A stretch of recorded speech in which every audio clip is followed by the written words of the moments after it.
Hey, what's up everybody? It's Lids, and we're back for some more Hades 2, and last time we had another successful run going down with one of my favorite weapon aspects, and we amped up the heat, or should I say fear, a little bit. This time round, the bonus weapon would be the torches, and this is a weapon that I could not tell you when the last time we used it was. It, in general, has been something we haven't used very often. It, I feel, was probably one of the weakest weapons during early access. I think it has been buffed a little bit since then. Over the course of early access, maybe even more still in the full release. Let's take a peek at what we may want to do here, because I imagine we might want to up some of the tiers of some of our aspects so they can get a little bit stronger. I feel like this is another weapon that I just never really found the right aspect for me. I think it might still be the base aspect of Melinoe'S, which after upgrading we get some crit chance, so we could try to turn it into a crit build. That is a little hard to do because the main way you get that via boons would be from Artemis, who is a chance encounter that we can't really control. She does technically have a keepsake, but it is terrifying. We can take a quick look at it in a second. So it's a little hard to go all in on that, but we could upgrade it a fair bit. And just to double check, if we were to go this route,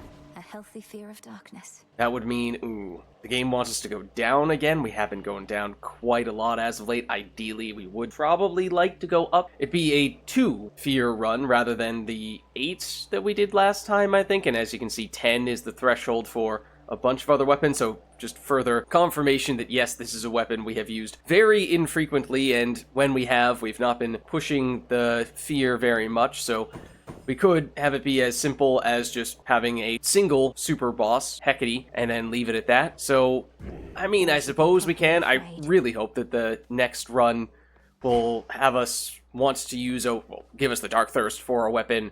It has the bonus nightmare for a boss that is on the surface, so all directions are pointing up rather than down. But I suppose we can give this a shot.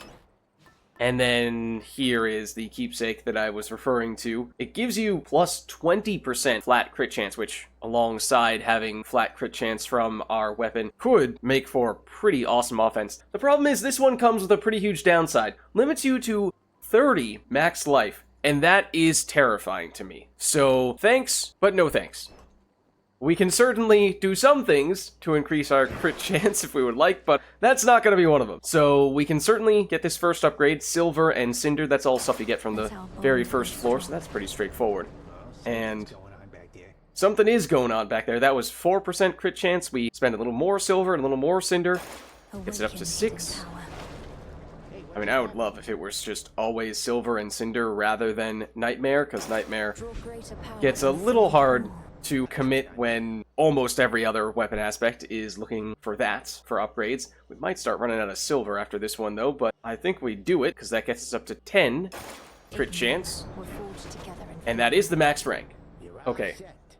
We are, maybe, now all set, so maybe that is the key thing that we've always needed for this weapon to make it feel better. So the way that it works is the base attack is... Okay, as I said, I think it has been reworked a little bit. It's a projectile, sort of a medium, or was originally a medium range projectile, and it used to travel much more slowly than this. So that's an encouraging sign. Longer range and faster speed, and then if you charge that attack, that used to be the key way to really load up on damage with this weapon, although that may have changed, because it seems like they have done a fair bit of redesign for this. The cast is, as usual casts are, basically just a circle around us. That's not any different. But the special is a circle around us, and this has also changed a little bit. Same basic idea.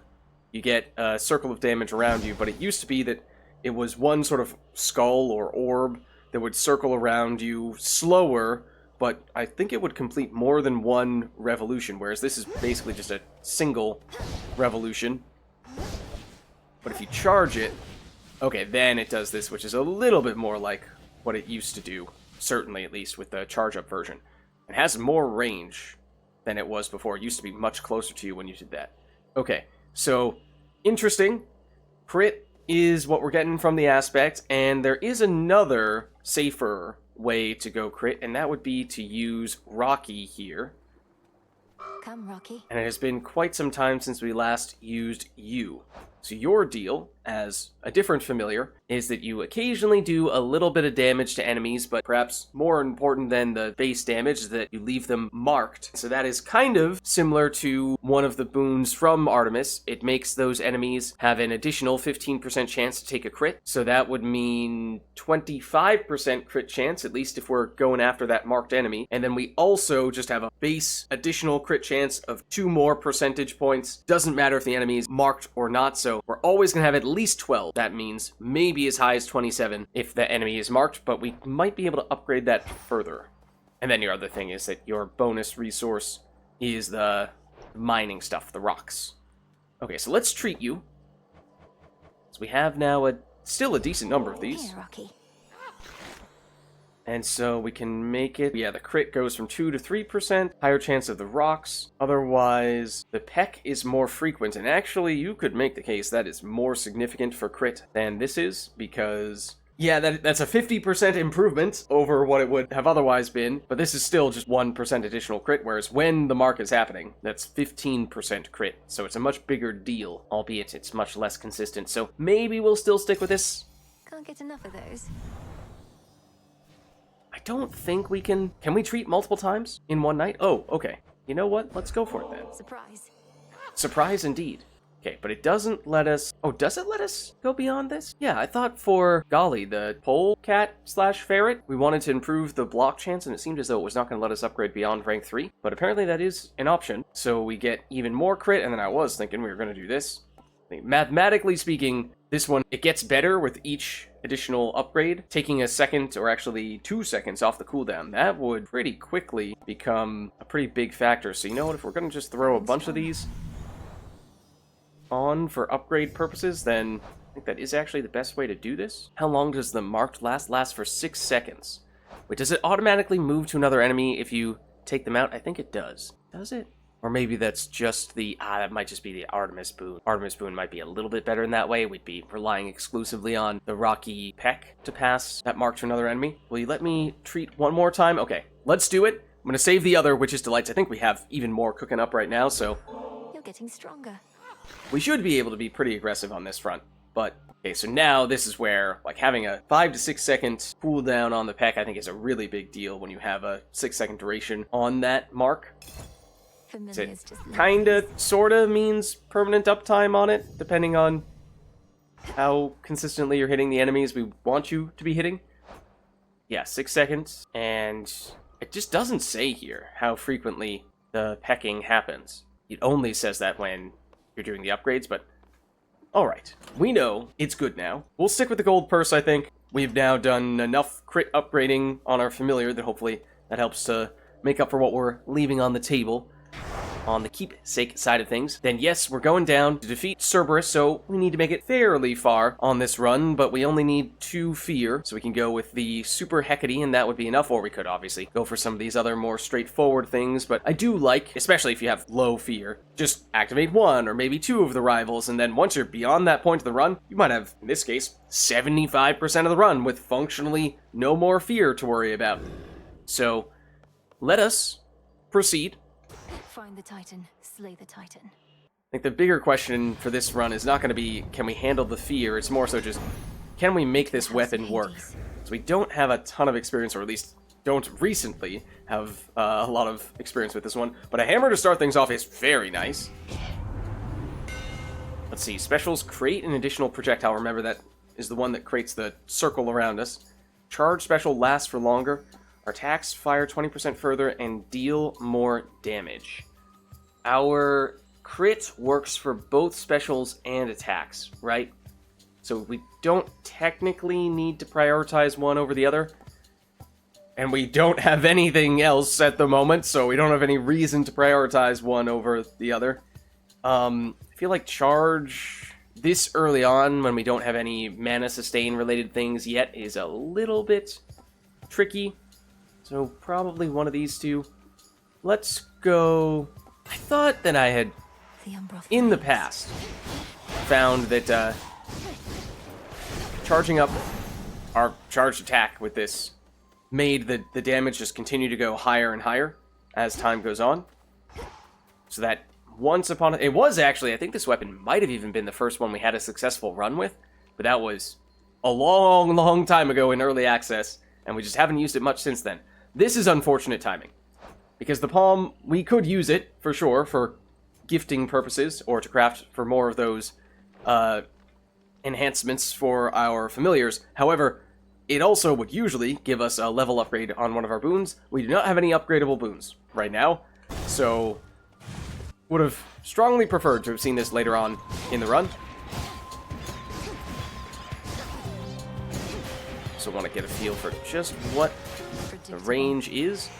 Yeah, we are seeing some crit here, so our crit chance is pretty good. And remember, we technically, to the extent possible, would like to be making a point of going after the enemy that Rocky there is pecking. Palm Slice do anything? No. Okay. We did just spend a bunch of silver to upgrade this weapon aspect. So now we get some back. So, Selene, after upgrading her a lot, we've seen what she can do. It's pretty incredible.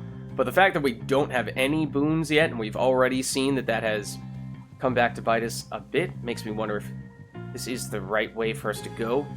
Trying to think of what type of boons we want to combine with this aspect and now this hammer upgrade. So we'd like, obviously, to have some good attack stuff. But is this more of a hit once, hit hard type of weapon, or more of a consistent, just percentage multiplier?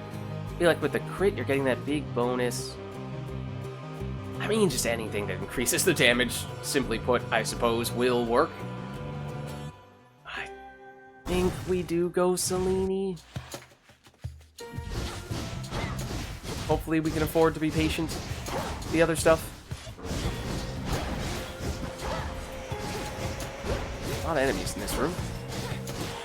So yeah, when we crit, there we just saw, we can deal in the hundreds already. So it's almost like the combination of our familiar and our weapon aspect is as good as a boon or two. The other thing is, I had mentioned this a little bit in passing in the previous run or the one before that, we've typically gone more with defensive familiars. This one, though, Rocky, definitely more on the offensive side. This is perhaps the most offensive familiar that there is. I draw you down, O moon. Lend me your light. You have no memory of Nyx. It was the night herself who found me, discarded and unwanted, and erased me from my youth. But when the Titan Kronos took the House of Hades, she was there. I miss her still.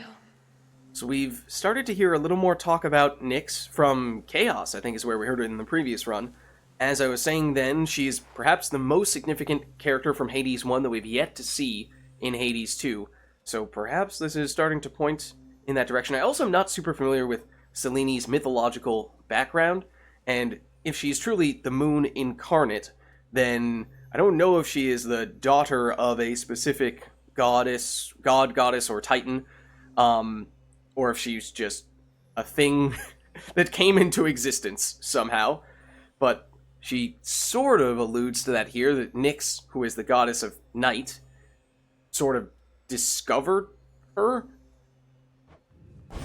Okay, so obviously we don't yet have any boons at all. So we have no potential to combine these with other duo boon stuffs yet. Although if we remember which god or goddess goes along with them, then that could potentially shape what we want to take. However, these are all ones that I either have never taken, like this, have taken once, I think, like this, or just haven't taken in an extremely long time, like this. So, I don't know what any of them, which god or goddess any of these are supposed to combine with are. So, I don't know. I guess that would have been one reason to potentially go with a boon first, and maybe would have had some direction. I do generally like the more purely offensive hexes, so I think I will go with this one, although I do remember I had some trouble with this one in the past, because this is actually one that we see Super Hecate use in her boss fight occasionally. Leap up into the air and then pounce down on the enemy.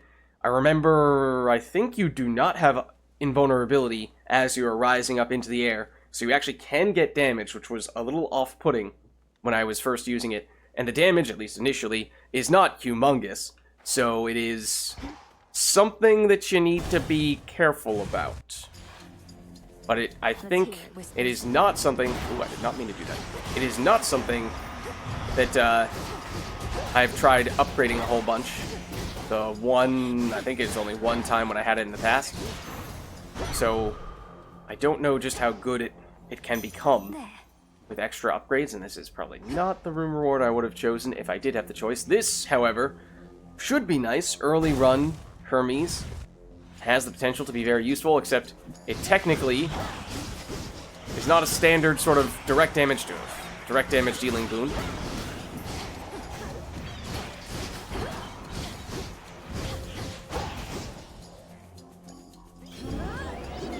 It also does require a little bit of aiming.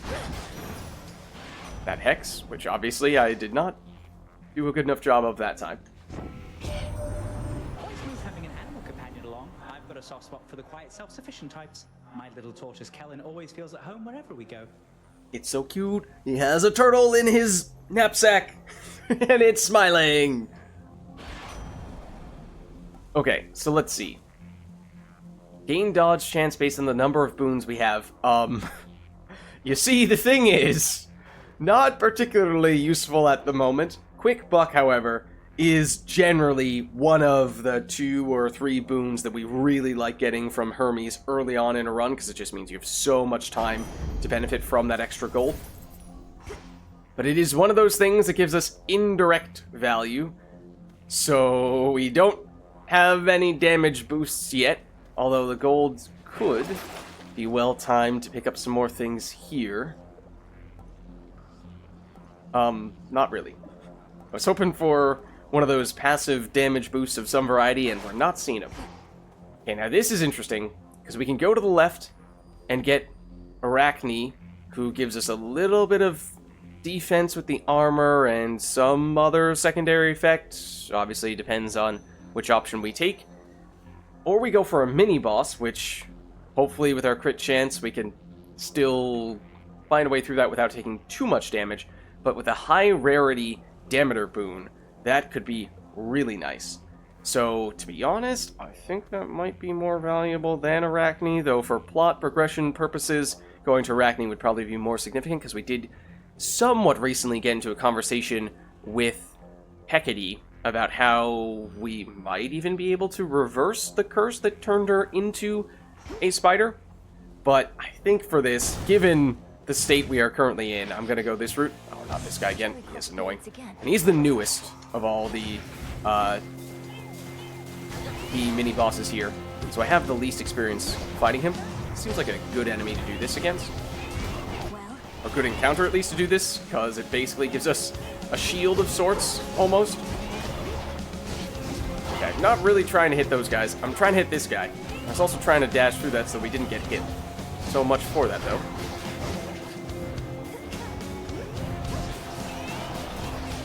Can I hit you now? I can.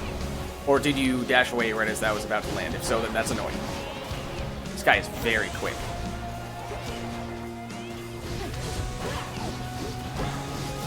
There we go. Okay. Might have taken a tiny bit of damage there. It was mostly just that he doesn't stand still. Seeds. Okay, oh, and that gave us a rock elemental boon effect, although need a lot more boons before that becomes relevant. The incursion by that abhorrent monster Typhon. It is more than a threat. It is an insult. I control the seasons, yet he dares smother our mountain in his foul storm. That is a little bit personal. Okay, let's see. So we can get specials with freeze. I do love the freeze effect, which is why Demeter is typically one of my favorite boon-giving goddesses, though we haven't really gotten her all that much as of late. In terms of pure damage, she's not as high up there. It's more of the extra, more defensive utility that she provides. Magic restoration from standing still. I think we're taking this. The rarity is a little unfortunate. It's in that awkward place where it's not common, which means it can't be upgraded with the keepsake from... Oh, hello. Thank the fates. Can't be upgraded from the keepsake from Narcissus, the one that gives you common boons upgraded to heroic boons when you encounter places like this. It is obviously higher than a common rarity boon at the moment, but we would ideally like it to be higher still. Okay, so if we go to that shop, we do have a fair bit of gold, and we do have more gold earning potential for the rest of this run, so we can probably, in general, be pretty aggressive on the spending side of things. So one would hope we would see a boon there, and then we could get more value out of one room than we would get from this. That would be Apollo. It'd be free. I mean, that is still kind of useful. He does have area of effect, and in some cases, I think his damage is surprisingly high. I think we'll still go here, though. It's a little bit of a risk because we don't know what exactly A small discovery. we're going to get offered here. Oh. Well, we pay 150 gold rather than getting the boon for free and earning some gold from defeating enemies in the other room. However, we also get the palm slice, so okay, it's a little more value in here than it would have been in the other room, but it's not great. Join me. Not a great trade-off. Okay, these are going to be really slow, because there aren't many of them. Like, really slow, to the point where it's messing with my rhythm. But there we go. Free. Been pacified, and now this is a palm slice. So if we take it now, it is guaranteed. I don't think it can land on this, so it's guaranteed to upgrade our special, whereas if we pick this up first, it could end up upgrading this boon instead. I think that's okay. Yes, I accept this message. Obviously, we don't know what this is going to be yet. It's another rare rarity attack boon. Probably would like that to be higher rarity. I do like your sprint. It does increase our speed, which is nice, and it inflicts daze, which does help us defensively. It does not do as much, it does not do anything offensively, unlike many of the other dashes, but I think that's okay. I mean, it does seem like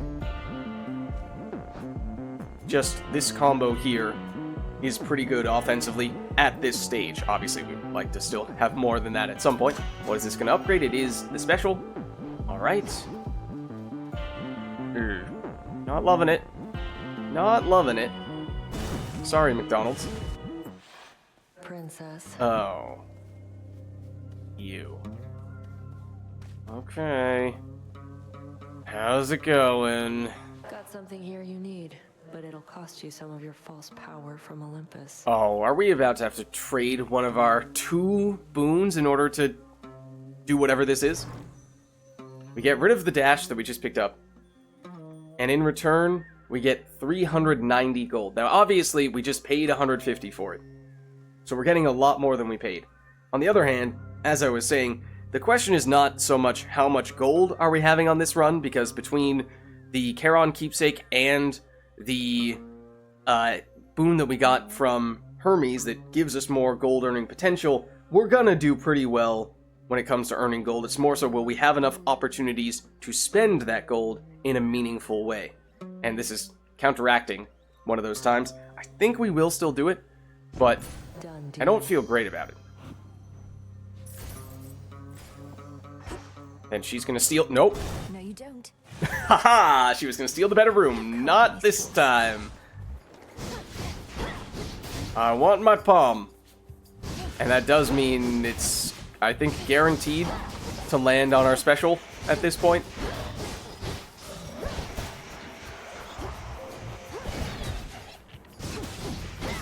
And it is, I suppose, a decent thing to have on our special, the freeze effect, because freeze is something I like to use defensively, and since it circles around us, our special, it's a way to... If it's just hitting one enemy, it's maybe not a huge deal. We'd probably rather have that on a primary damage dealing or longer range attack. But if we're surrounded by multiple enemies, being able to freeze a whole bunch of them simultaneously could be really useful. For the cauldron. Okay, so we know it's gonna land on the special. Good. So even if it may not have the best base damage at this point, after upgrading it a few times, it's looking a little bit better. So we do get 100 30 gold out of this rather than the usual just 100. This is technically worth 125, but again, it's not so much that we need gold as much as we need gold spending opportunities, so I think we actually will go this route. Because more often than not, as of late, we've found ourselves in the super shop at the end of the run and wanting more things to buy. So we've had leftover gold. I'm here shifting gears a bit. Just going all in on the special, and you can see it's pretty good. Because this is also getting the crit chance. It's not just the attack, though we did have the hammer upgrade at the beginning that was specific to the attack, wasn't it? Yeah, we had the option to go special before we went attack. Oh, there's still... more That's silver. valuable, Rocky. Okay. Thanks, little one. Mini shop. Healing that we don't need. Next, well, Charon item lasts longer, but there's nothing here that has a duration to it, so that's very speculative at this stage. I think we're just skipping those. And that means... I think this is the penultimate room, is it not? Yeah, it is. So here's where, sure, you get a free palm, but again, we're looking for gold spending opportunities. And this is a key one at that. Lord Charon? So we get a palm that we pay for, yes, but we get 2 upgrades in a single room, which would otherwise have not been the case. In the name of Let's go Hades. here. Get the rare attack. We get 1 damage immunity per area, but we prime some magic. Or our casts create a gust. That is not the base cast from Demeter. This is the secondary supporting cast boon. Cast is the thing that we are not really focusing on at the moment, because we do not get extra crit chance on that from our aspect. Might still get it from you, but the aspect is giving us a lot of crit, so we would like to focus on the attacks and the specials. I still am reluctant to pull the trigger on a rare attack boon when we really would rather this be common or epic. So we can either upgrade it later or just have it start off being higher rarity. So I think I will take Snow Queen. That is very good, especially early on. The amount of damage it will mitigate over the course of the entire run should be quite significant, especially if you factor in that we are now using a familiar that gives us no defensive bonuses, and we are kind of used to getting some defensive value from those familiars. So we'll upgrade this. At this point, we're already getting some diminishing returns on that. But it's 95%, which is not bad. We are now, remember, going into the rival Hecate fight. So this is a Super Hecate. We saw it last time. It was actually a little more challenging than I had remembered. Or they may have made it more challenging as of the full release. The wretched souls wandering lost in Erebus, headmistress. An afterlife of lashing out in impotent rage. We can achieve our task. The souls of Erebus ought to have been placed somewhere within your father's realm. All that ceased once Kronos took the throne. Go, wrest it back from him. Yeah, because technically we're in the Crossroads, which is kind of not exactly the underworld, it's in between. And so there kind of sort of shouldn't be dead spirits here in the first place. That's what she's getting at. Okay, then she transforms into her super version. That is a large area of effect, and then she always does this attack at the beginning as well. She always opens with that sequence.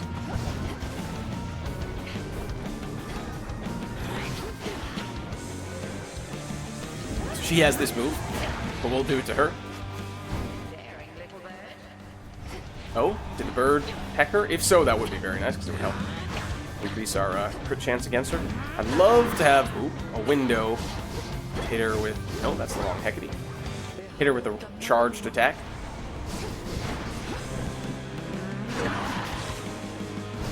Stop running away right as I'm starting to set up the big move.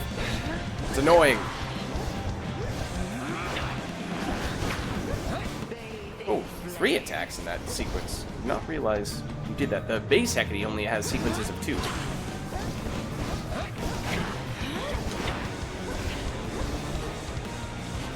Or at least used to only have sequences of 2. Again, all that stuff may be different now. The full release. Okay, I think this is the first phase. Which means we have these enemies. And also, Hecate is going to start shooting out a bunch of projectiles. Oh, this is actually a little bit different than what she did last time, I think. Not quite the same type of projectiles. There's a whole bunch of them, don't get me wrong. And they do have a little bit of heat-seeking-ness to them, as you can sort of see here. Don't want to eat the whole set of them, otherwise that probably adds up to quite a bit of damage. I would really appreciate if that enemy would not run away from us. I believe that was the last one. Oh, I meant to do this. Oh, that is the real Hecate. Okay. Oh, that was silly. I was all distracted. Oh, hold on. Right as I was about to use the hex on her, she was probably about to use the hex on me. Excuse me, I don't want to be stuck on that pillar. I aimed that in exactly the opposite direction I meant to aim that in. Whoopsie! I'd rather not. There's her equivalent of a hex. Yeah, that is you.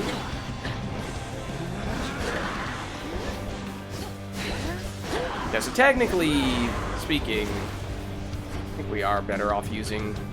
If we are to spam a skill, we are better off spamming the special than we are spamming the attack.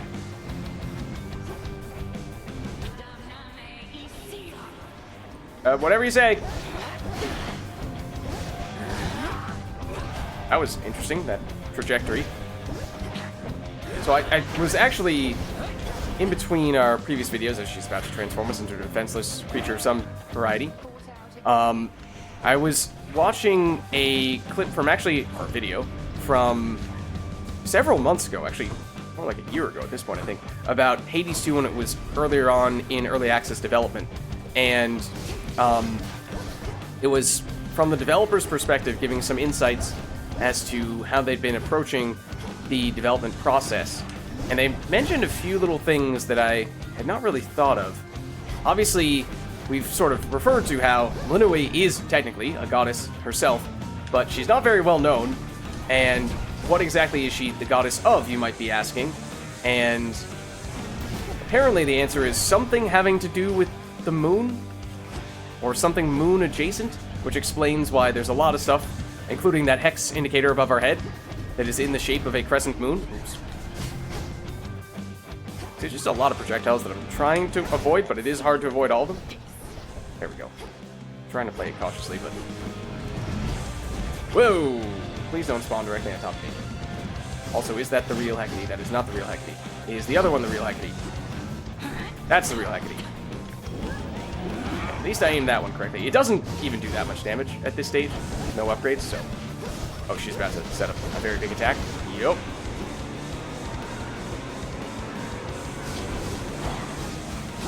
That charge attack there. Oh, excuse me. Oh, she's doing another big one. Okay, that was bad timing. I should not have moved, not have chosen... Oh my goodness. That was a horrible time to choose to make my move. That was very unfortunate. Oh my gosh. Okay, now I'm just not focusing at all. Okay, let me stop choosing a boss fight to have these side conversations. She's just non-stop doing this ability. It can be a good window to attack her if we have, say, ranged abilities, which we do. She legitimately is non-stop doing this. Excuse me. Stop teleporting. Oh, I was looking at the wrong Hecate.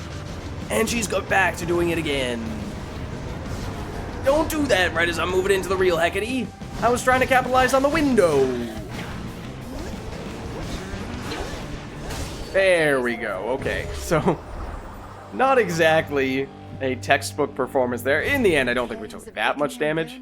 For you, but mastery is an everlasting pursuit. I think we should still be able to heal off most, if not all, the damage that we took, but would have preferred for that to have been a little cleaner. Okay, there we are. Was a golden urn in here. Oh, thank you, Sleeny. There was a golden urn in here at some point, but we definitely broke it somewhere along the way.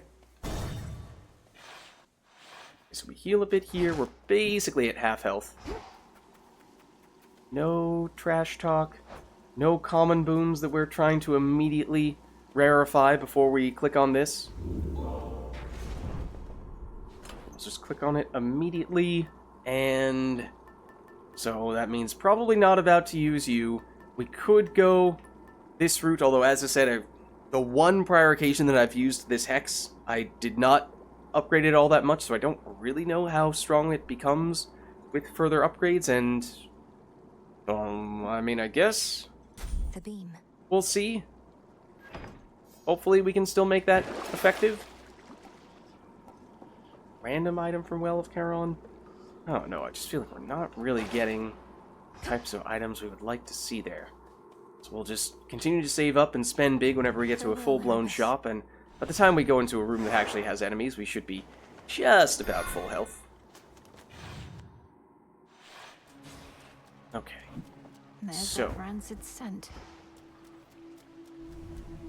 Not great in terms of the reward here.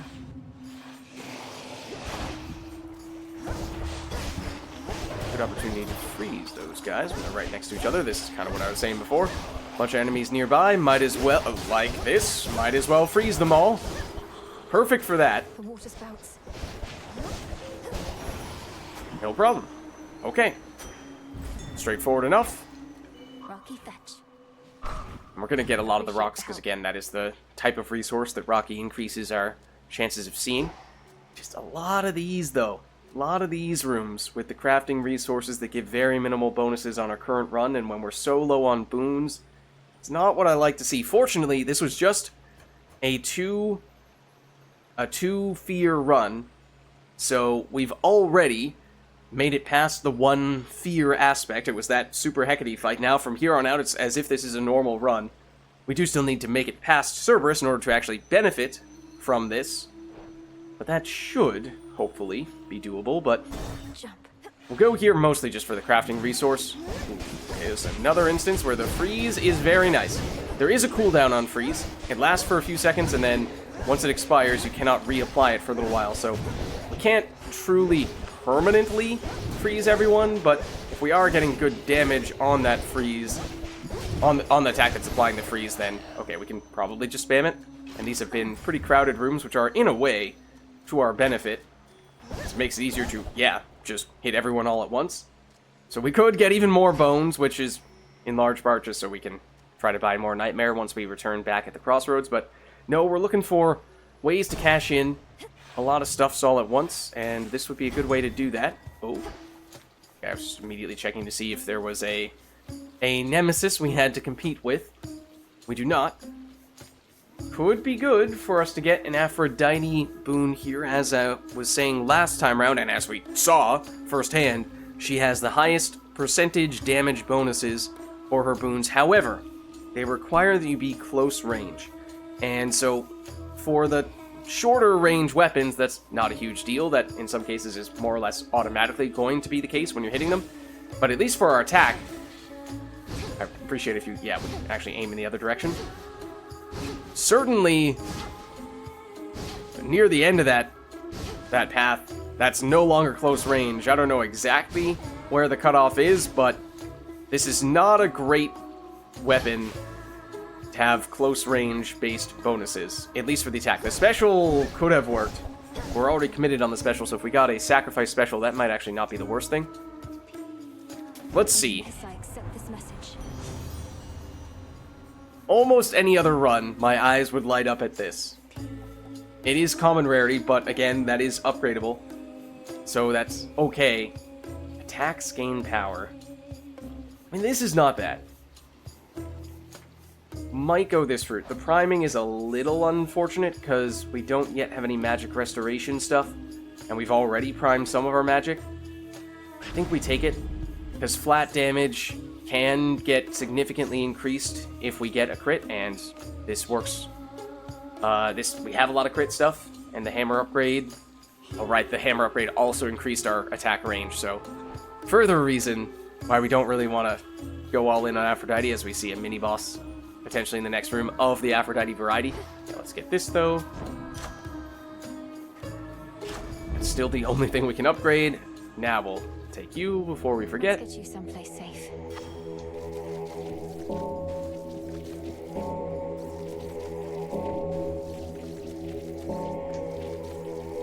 There we go. See you in the crossroads? Okay, so this is actually a little bit tough, because we have so few boons. It would be nice to get another one, especially a high rarity one. However, as I was just saying, some of the key things we might like to have a boon for, namely the attack, not a great fit from Aphrodite on this run, even if this is exactly the combo that I would, for any other weapon, love to see. Special or cast from Demeter for freeze to give you crowd control, and then you follow up with huge damage on an Aphrodite attack. It doesn't work this I mean, we could still attack point blank with Aphrodite, even if technically we have a lot more range than that, but it feels weird. It feels weird. The other thing is, if we go for Selene, we can cash in on the Moonbeam. So I think you can make a strong case for this. I think we will pass up on Aphrodite. Okay, let's freeze you.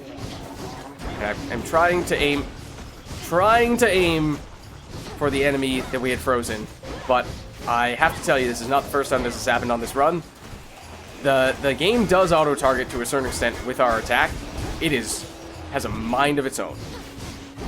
It has not done a very good job of aiming where I want to aim it thus far. Sometimes it hasn't led to us taking damage or anything like that, so it hasn't really been an issue, but on that occasion it did lead to us taking a hit, which does kind of stink. Hold on. Okay, we can still get it. Don't worry. Choose your path. And let's see. So I don't know who the god or goddess is who combines with this. I know who doesn't combine with this. It's not Aphrodite. It's not Apollo. It's not Hera. Do I know anyone else? Those are the ones I can think of off the top of my head. I feel like if I had to guess, this seems like it could be Poseidon-y. So I feel like you jump up and you then lunge forward at enemies, and there's sort of a circle around you as you do that. Sort of reminds me of a wave, and also a lot of Poseidon's boons have knockback, and that seems like the kind of thing that would make sense to knock a bunch of enemies back. But I don't know. That's pure speculation. What does this do? After using your hex, you gain 20 armor that lasts for 3 seconds. Are you serious? For the biggest upgrade of this tree? That's atrocious. That's a joke. It increases the magic cost, as would usually be the case for these sublime purple rarity upgrades for Selene, but that is just horrible. Deals damage before we rise up. I remember seeing that. I do remember seeing that in the past, but what about these guys? Hex deals damage in a larger area. That'd be kind of nice. Hex also inflicts the effects of your rush boon on up to 5 foes. That'd mean our dash, which is Apollo, which weakens them, but it doesn't do any extra damage. It's a purely defensive dash curse boon. So that's not great either. So this is why I said I haven't taken this one very much. Took it once before, I didn't upgrade it very much, or maybe I did, and it just felt really underwhelming, and I can kind of see why I came to that conclusion, because this doesn't look great. I'm thinking we go probably here, so we can double dip, we can go work toward this one while at the same time get closer to you, but I think it's mostly just going to be these little guys that are going to make the difference, because otherwise this is just... the big ones do not help us much. Has extra power. It's only 200 power, which is not even... I mean, that's less than our crits in many cases for just our normal moves. And this is a hex that requires that we charge it up. So honestly, it might be getting this as much as possible. Oh wait, no. After using it, we move faster. Not extra damage, we move faster. Okay, that is different. It's kind of intriguing. But yeah, it might be that we just want to spam the hex as quickly as possible, and then get as much urgency as possible, so that we then just have a speed boost for the rest of the encounter, and that's the main reason for using the hex. Ignore the damage, ignore actually trying to hit the enemies. That part doesn't really matter much, it's just about the subsequent speed boost. But okay, we'll get that. So we're technically hitting twice, or can hit twice. Extra damage to armor, blah. Extra damage to armor, also feels like blah. That feels meaningful. Then we could go up here for the extra AoE, move faster, and we can take this. Honestly, this feels like a net negative. Not only does this not feel great for what's supposed to be the rarest one, I'm not even sure that helps us at all, because it makes it cost more to use it. So we use it less frequently, we get what is a very small amount of armor. I honestly think we would rather take almost anything else. We don't have any extra automatic charge up, so if we take a little bit of that here, maybe next Selene upgrade, we'd feel a little bit better about taking this. But honestly, I'm looking at this and I'm thinking, this is not a run where the Hex is going to carry us. We would rather prioritize other things over Selene, because this is not great. Grace of the moon. By grace of night. I'm sorry, Selene. It is a large area of effect now. That much is true. I'll give you that. Maybe if we were to get the duo boon with it, it would suddenly feel great. But we know that it's not Hera. Obviously, it's not a heart. We could get one more option if we fight extra enemies. You know what? I am going to do it. You should have stayed in shadow. Because I would like to see if we can get a new option here. Maybe we can find someone who does pair with this. Oops. Oh, there you go. Thought I missed you last second there. Demeter. Did we have Demeter yet when we got Selene? I don't think so. So there actually is... No, but we would have seen the duo stuff already. So it's not Demeter either. But I do still feel like this is probably the best option for us. Unless we could benefit from an attack boon from Hera. Otherwise, we just go in with more synergies on Demeter. I do like Demeter's cast for more freeze, but we kind of already have that covered with the special. So, do we actually like Demeter? No, I think we actually do prefer Hera. For an attack boon, at least, we would prefer Hera. And it's this guy again. I have said it before, I will say it again. I do think this is the easiest guy. Especially if we can freeze him, but he is on freeze cooldown at the moment. He is now frozen again. He has run away from us. Keeps on doing his melee attack, which is the easiest to avoid. And now that you've done that, hold on. Theoretically, you are stun lockable. Oh, don't do that now.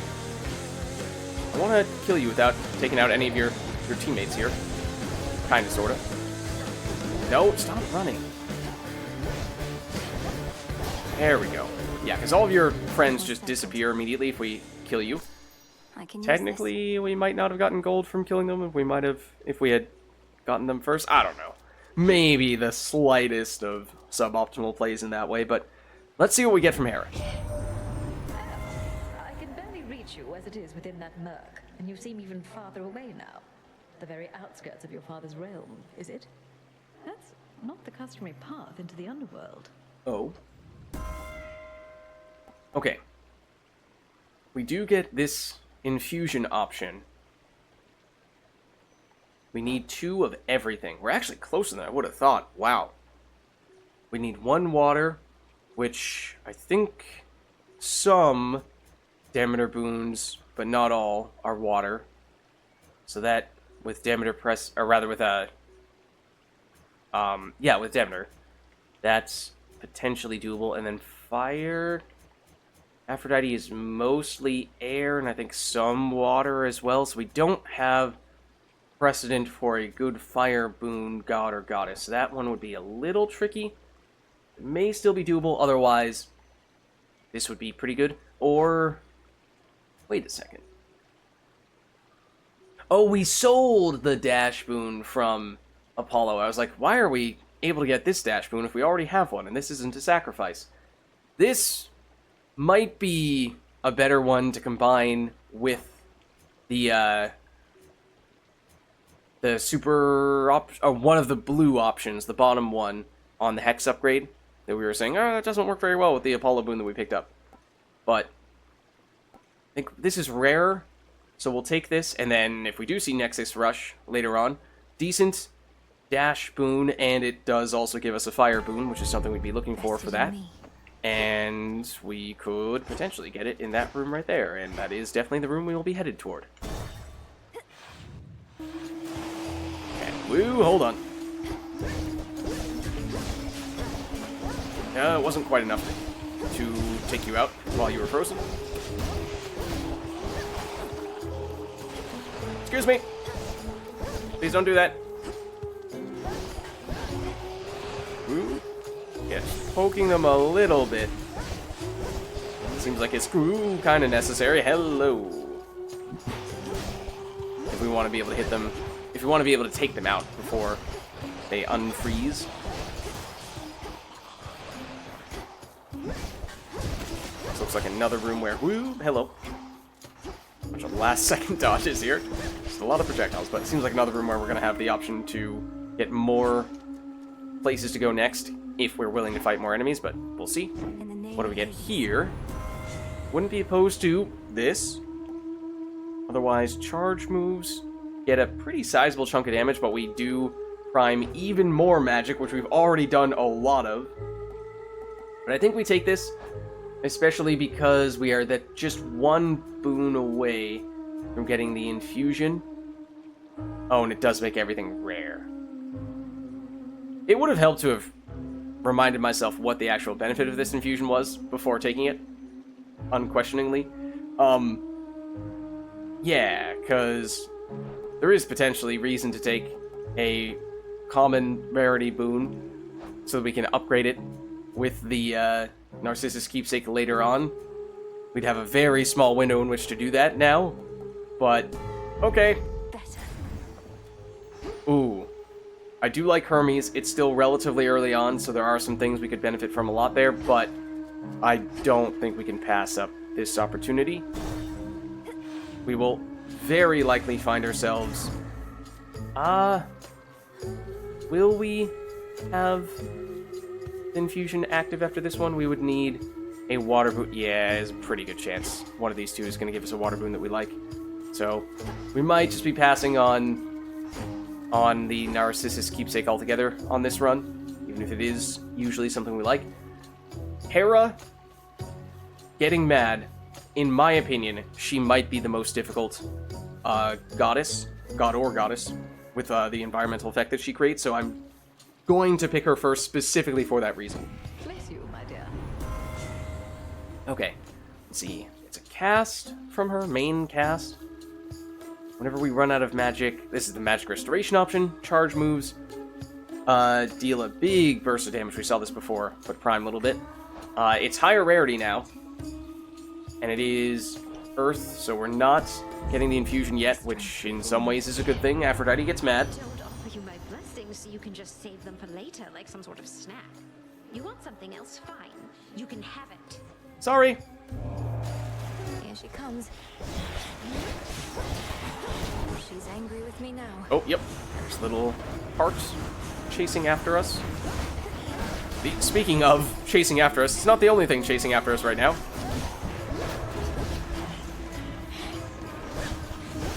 Breathe it in. What's left? You guys. Little bit trapped at the moment. Okay, that, with the extra area of effect, does feel a little bit better.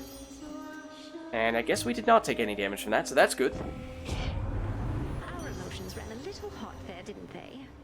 I still can feel my heart racing, and if I'm not mistaken, yours might have been too.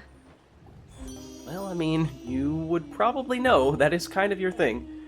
Get extra life, extra magic, both now and going forward. Which, I mean, that's kind of useful, otherwise... Whenever we spend a bunch of magic, we create a Heartthrob that deals a reasonable chunk of damage. That would be a water boon. That would be the thing that would prevent us from doing the whole Narcissus trick. So if we want to get a common rarity boon and upgrade it to heroic rarity, we are very much running out of time to do that. To the point where it might need to be this. Now, I do think this is possibly the best magic regeneration boon in the game. Is that really the thing we would want to use for the Narcissus trick? I'm not sure. And I keep on going to this Narcissus trick just because it is oftentimes so helpful, so useful. But here is what I'm pretty sure, yeah, is going to be the penultimate room. So it's a free palm, a free additional Aphrodite room. Man, any other run, as I said, the Aphrodite attack, but also just all these Aphrodite rooms in general, I would love to see. Especially combined with Demeter, but it's just not the right run. So we'll go here instead. We'll spend a lot of gold, hopefully. I think we'll go...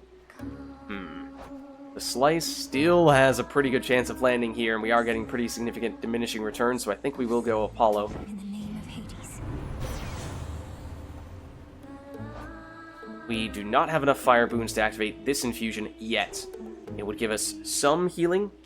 Otherwise, I think that's a secondary boon from him for the cast. It's not the primary damage dealing one. It does give us a lot of area of effect on it, though. I think we probably will go with this. And we're just, once again, kind of waiting to get those boons to evolve, and then we'll do this. And it gives us the dash boon upgraded. I don't remember how much damage that was before, but theoretically it is now higher. We don't need the healing. We still have a decent bit of gold, but that's going to have to be used on a later occasion, because we are now going into what is back to a normal Scylla and the Sirens fight. This is not rival Scylla, so it should, theoretically, be a fair bit easier. Almost out of here. Sometimes we like going back to this smaller venue for old time's sake. Lots of our fans want to stick into our roots. And so, that is what Scylla is alluding to here. So you comply with their every request? They don't sound much like fans if they're forcing their will upon you. Oh, and technically we are the one who forced this will upon you. Oh, spoken like somebody who never had any fans to satisfy. Ouch. We're only here because our audience has come to love our songs. So it's a give and take sort of relationship. Our music, sailors' lives, and yours. Oh, Scylla. Whoop. Hold on. Excuse me.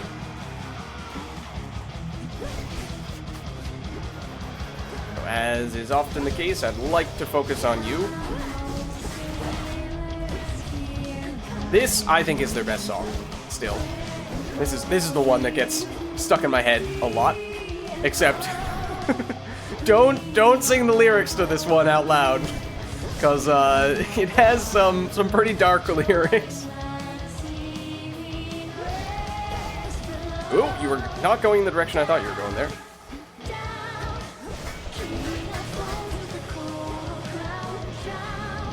Reverse this, and you're gonna, yep, force this right next to you.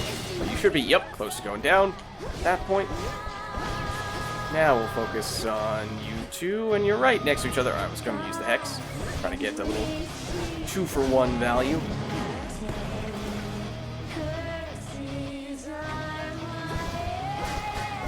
It's still getting blocked, that's annoying.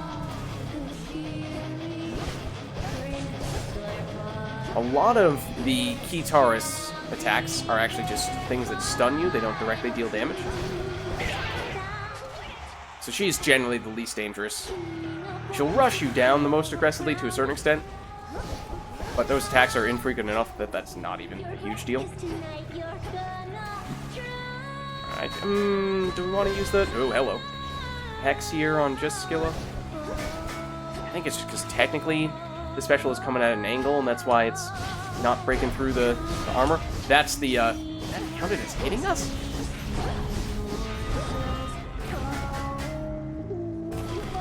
Who's the featured? Oh, it's Scylla. The extra little bubble, or whatever you want to, I don't know what you want to, oh, not a bubble. It's more like a squiggle, really. That was coming from the Hera boon that we picked up. I think I am still going to focus on you, even though you're not the featured artist. Because you do this. So even though you aren't chasing us around by moving, your abilities require us to be the most mobile, which is why, in general, I think, regardless of whether it's base fight, ooh, that was bad, or the, come on, or the rival Scylla fight, drummer is almost always something I think should be top priority. Ooh. That's a lot of stuff from Scylla. Should be close to going down, though. I am bullying you a lot. I almost dashed back into that. There we go. Roxy! Down she goes. Yes, so those pink projectiles do deal damage, but the white ones and the charge there, those do deal damage. Or the pink stuff deals damage, the white stuff does not deal damage. She's not doing that at the moment. So that's damaging.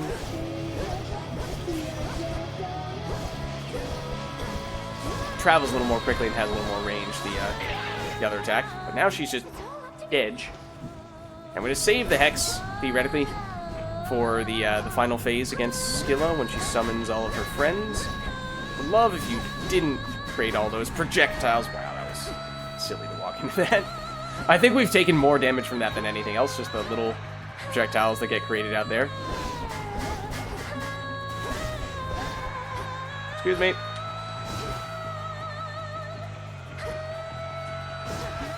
There's a fair bit of range on it, actually. Hello. How's it going? Care to pop open? Thank you. Whoa, hello.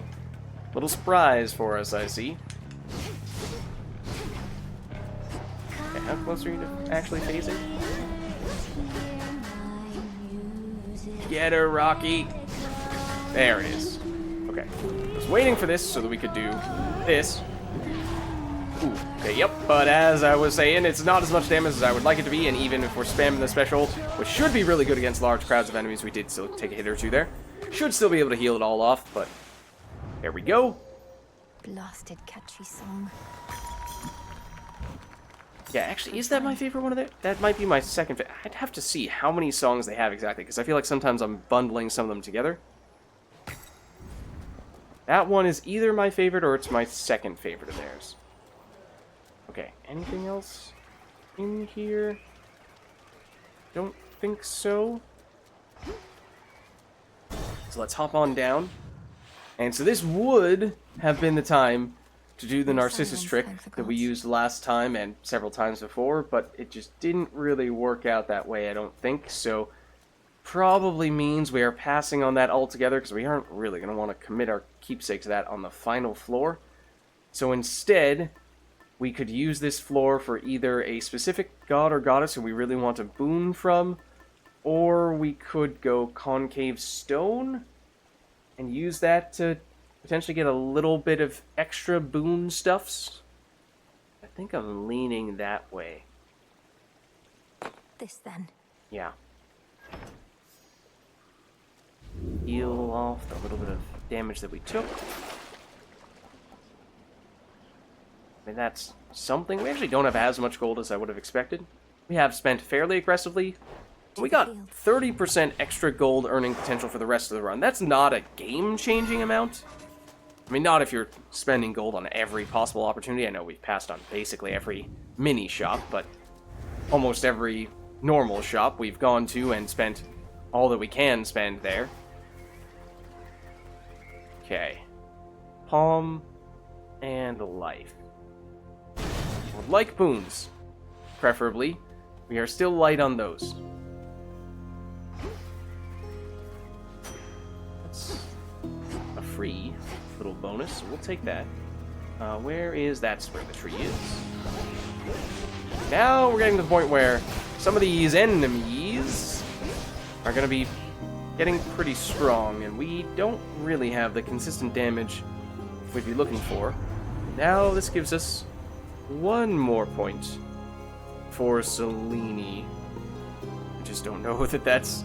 Even with the automatic charge up that we're getting from this, and we presumably have... Yeah, we should still have an Arcana card that's helping us a little bit on that front as well.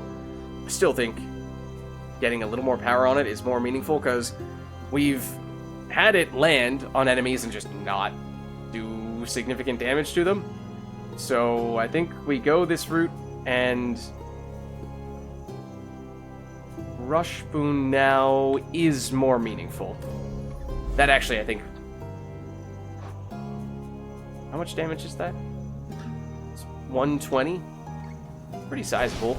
If you compare that at least to the other percent or the flat 50 damage upgrades that we were getting, which cost 1 point each. So basically, it's the equivalent of a little more than 2 damage upgrades, which sometimes you have to travel to other stuff before you get those. So maybe at that point, we can actually do the kind of damage that we would like our hex to be doing. Grow golden once again. Okay. There's a chance Echo's in the next room, but I think she's usually in the 3rd room, not including the empty one at the beginning.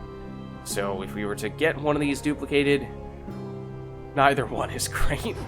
I guess we'll go Palm first. Technically it's less valuable, although it's probably more useful for us. I think the freeze is pretty crucial at this stage, just to help us more safely engage these enemies, so our damage is not up to snuff at the moment. Point secured. Okay, we have a few more upgrade options. So it could be this. It's a very small damage upgrade at this point. It's going to be 5% extra damage with each subsequent level at this point. It's not going to get any more diminishing with its returns. But to make that rift be even more powerful, this is honestly one of our biggest sources of damage right now. That was the thing, the little squiggle line that we saw at a few times during that Skilla fight. But given how we have the potential to add this damage to our hex, I think we probably ought to prioritize this a bit. Grow strong. If we are trying to make the hex work, at least, although it does feel like one could argue the right move with the hex is to just ignore it from here on out. It's just not worth it. If there's a significant opportunity cost, you know, if we have to pass up a boon room in order to get Selene, I think we probably will prioritize that other boon room.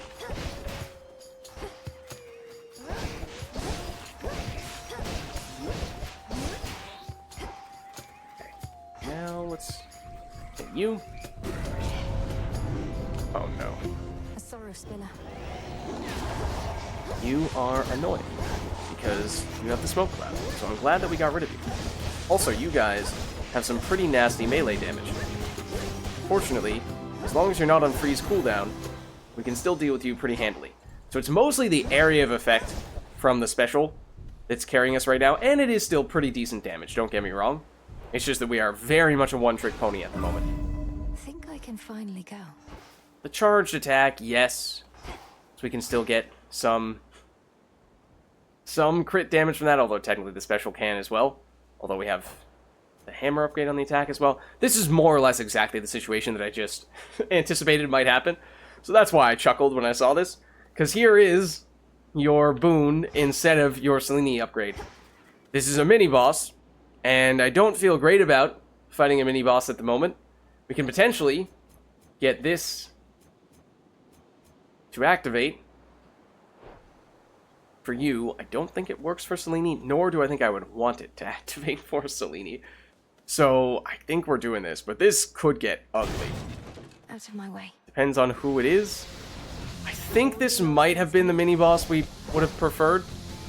It's a little easier for us to just kind of take them out one at a time and play this patiently. And maybe do this. Okay, but don't get too greedy.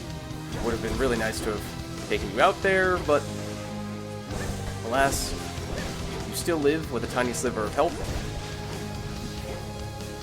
Now we get you. And now we get you.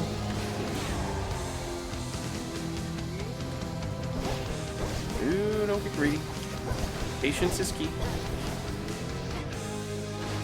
Ooh, I forgot that you can do that. Fortunately, we were just out of range when you did it. Also, you are moving away from the center more than I'm used to you doing. You can do that too? I did not remember that either. Okay. Oh, hold on. Please stop that.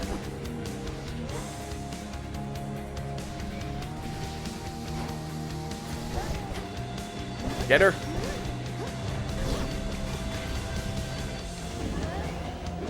Okay, I want to get rid of your armor, ideally. then suddenly things become a lot more straightforward.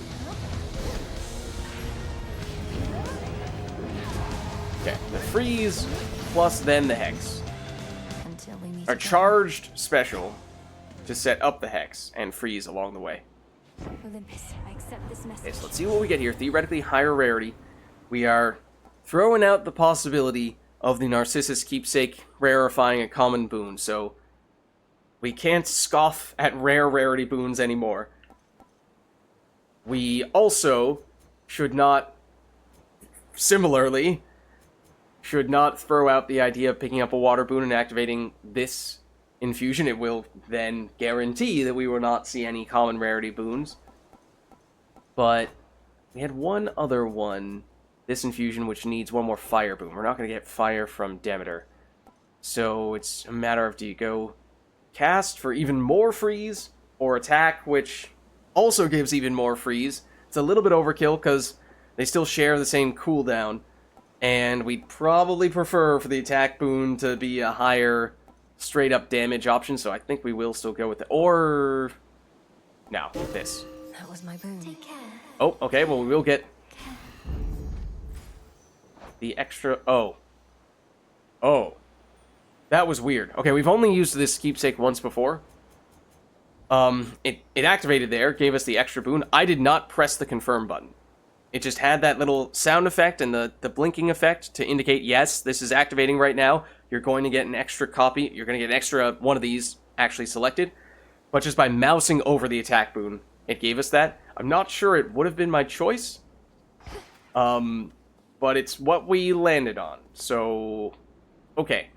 I wouldn't necessarily be opposed to getting a sacrifice boon to increase the rarity of this and swap it over to someone else. Preferably not Aphrodite, as I said before. That's a little tricky when we have a long-range attack and a boon that would, in that case, only give us bonus damage at close range. Here is Echo. Not for the first time when we have the Echo Keepsake. The last time that was a topic of discussion. However, this time maybe we can focus more on potentially resolving whatever the issue is between her and Narcissus, which does seem to be a thing. Nothing else in this room, so we'll carry on. Oh, there is a fishing spot here, though. The trap is set.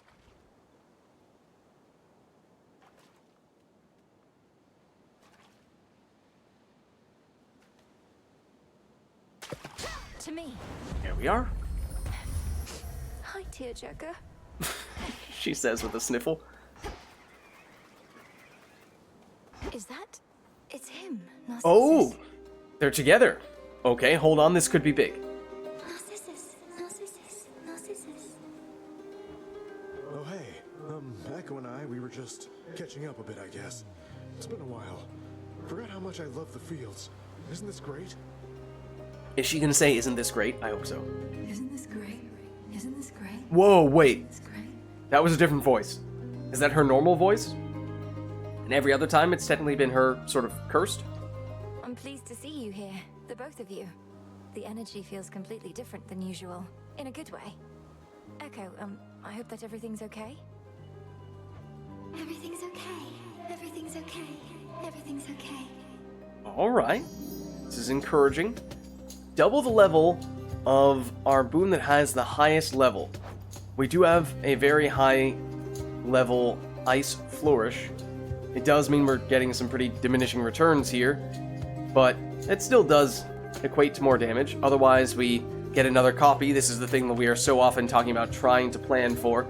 Get an extra copy of a Demeter boon, or next purchase from Charon, we get another copy at no cost.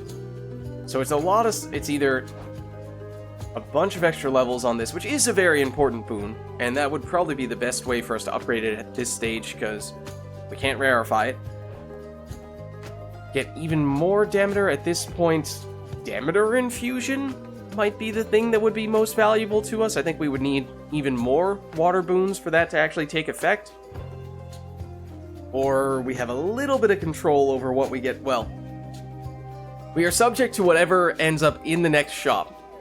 But then it can potentially be something other than Demeter if we are not as keen on going all in on her, which these are all things that help with Demeter. This special has been so critical to us, to our success thus far. Now we actually do have a different boon from Demner for our attack, though, so maybe a little less so now. Let's go here. Be seeing you, Laurel. It's Melinoe.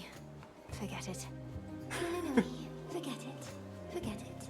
Oh. Thank you, my friend. My friend. That's sweet. Okay.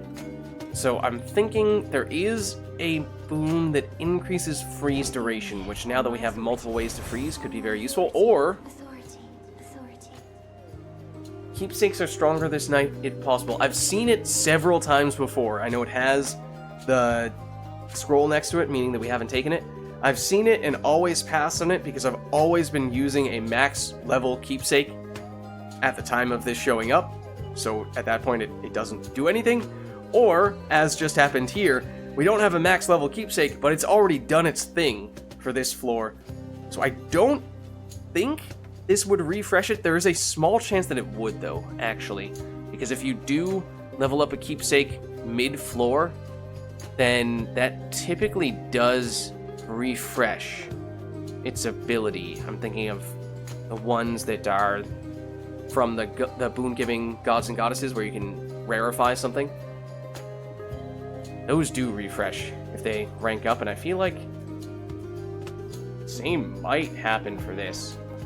So there isn't a great alternative. We could take it. Otherwise, oh, early on, this is incredible.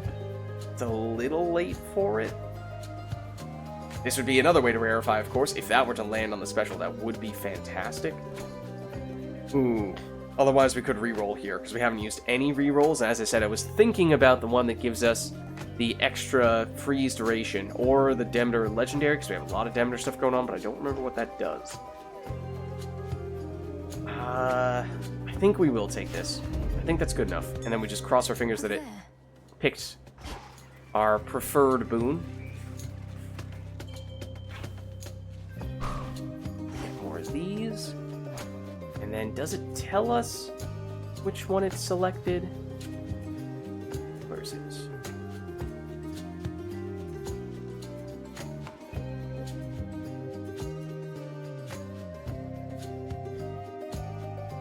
Not that.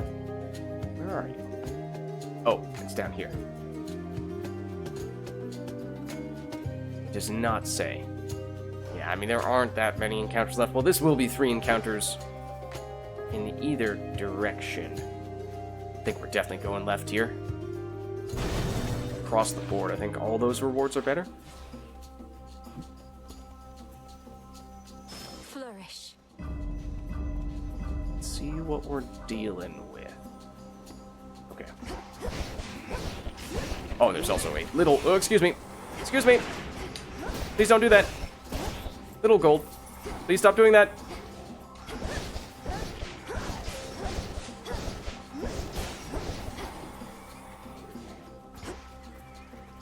Now we can give you the attention that you so greatly desire.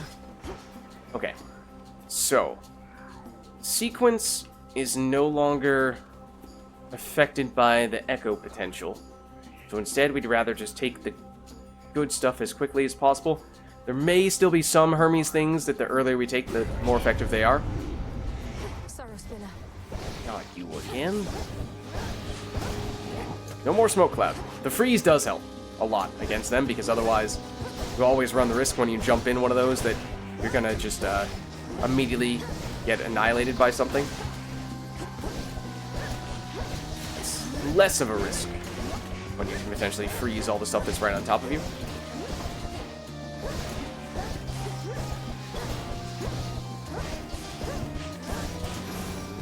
Okay. Olympus, I accept this message. This, earlier you get it, the better. This, have we picked up enough boons now for this to be meaningful? Sort of. Charge moves are faster. In terms of element, oh. Technically speaking, fire does activate this infusion. So, maybe we use that as a tiebreaker. not sure we would have gotten fire from Hera over here. She has a mixture of different elements. I think it's mostly earth and water, though. There are some nasty enemies in this group.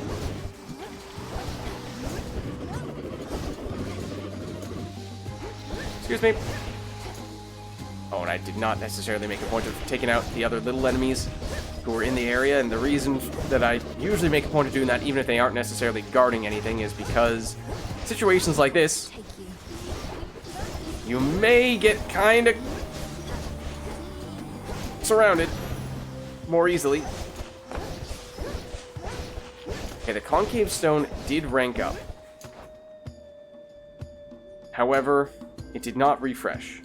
Okay, so that's perhaps an indication that that would not have been the right choice to have taken that upgrade from Echo. That is not what we chose, was it? No, we went for the extra boon instead on Demeter. Olympus, I accept this message. Okay, so yeah, water. Okay, she does actually have some fire, though. Let's see. The magic restoration one. Damage effects from Olympians are stronger for each boon giver we have. How many do we have? I feel like we have a ton from Demeter. Obviously, we have Hera, so that's at least 2. Hermes, that's 3. Aphrodite, that's 4. I think that's it. I don't think Selene counts. I think it's 4, so that's 20% extra damage total. Potentially could get higher in the future. And its any damaging effect gets stronger, so that is pretty solid. Otherwise, well, none of our boons are common, which is true. Deal 15% more damage. I mean, that's just an objectively inferior version of this. But if we could get that later on, they would stack. So that would be nice. And one moment, while we pay this large group of technically optional enemies a visit and try not to get hit by them. But instead get hit twice. It's okay, we got some armor out of it, which sort of makes up for it. Technically, it might have been best to take the armor at the very end to carry that into the next encounter. Might carry us into the boss fight. I think it might be a shop next. And then service immediately afterward. Nope, don't do that. Stop doing that. I know what you're thinking about doing, but don't do it. Oh, that was silly. I took 1 damage. Tiny bit, but still. Damage nonetheless from walking into the thorns. Don't do that. Stop it. I don't like it when you do that.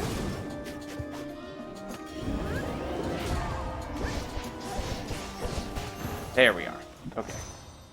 So yeah, this build is still very messy. I do not like it. It just feels like we don't really have a go-to, because although we have upgraded this a lot, as I said from the onset, it's not really a primary damage dealer. It's mostly a setup skill that we've upgraded enough that we kind of force it into being a damage dealer. Oh? I felt like that had a more significant animation than usual, such that I thought something important was going to happen there, but then it didn't seem to happen, and now I'm a little underwhelmed / confused. Okay, more damage to armor, not great. Flat 50 damage, better. The rush boon affects up to 5 foes. That is now pretty solid. That was all of them. Because that means 135 damage plus hitch, which helps us spread damage more. So, okay. Hopefully, that means that's now a little bit more effective, and yes, as anticipated, this is now going to be the penultimate shop, and didn't we get the Hermes upgrade, which means that now we're going to get slight discount on that, and also we're going to get a copy of it show up, and you do have to pay for that second copy. I do have gold to spare. Ooh. Both of these are potentially quite useful.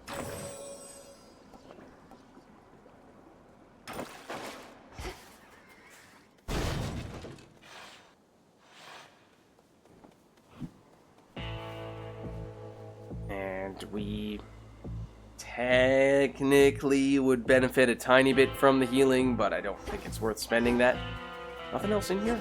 No? Okay. We start with this. In the name of Hades. Oh, did I forget to count Apollo? I might have forgotten to count Apollo. We might have one more boon-giving effect than boon-giving god or goddess than I had accounted for. Whenever your casts expire, restore magic. Oh, that's interesting. They actually changed this. This used to be, you have to be, I think, standing in the radius of your cast when it expires in order for this to activate, whereas now it's just whenever they expire, you get the magic back. Which I think is much, much better, because it was very inconvenient before, and I almost always turned it down. After your cast expires, rapidly deal damage in an area for 2 seconds. Is that the... No, we do have the base cast from Demeter. After you take damage, automatically daze all those... Oh, it's the revenge boon? Yeah. Not loving any of these, to be honest with you. And we are technically getting higher rarity on this because of the Yarn of Ariadne. And don't remember, there is a non-zero chance. I feel like I've seen it deactivate if you re-roll, but I'm gonna re-roll nonetheless because I still feel like all these are kind of useless for us. What I want. Oh, okay, no, we do still get the rarity.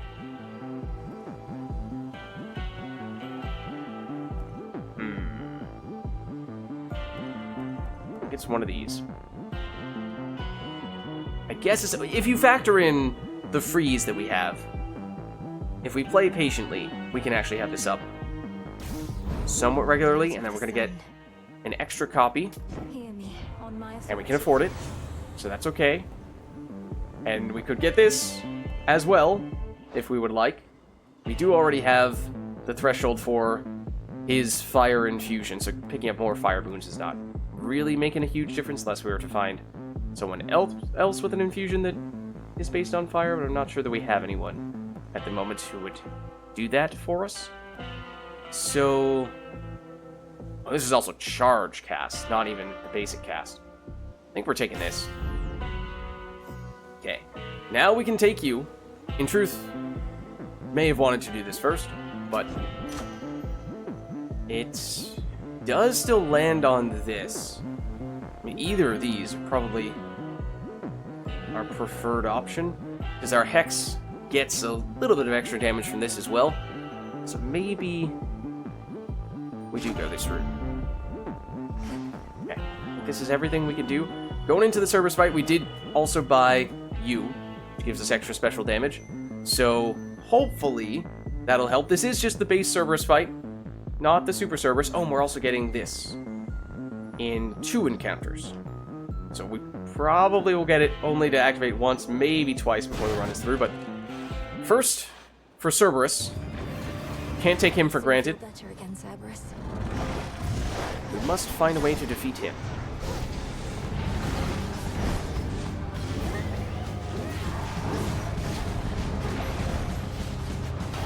That, this, and avoid that, and then try to avoid that.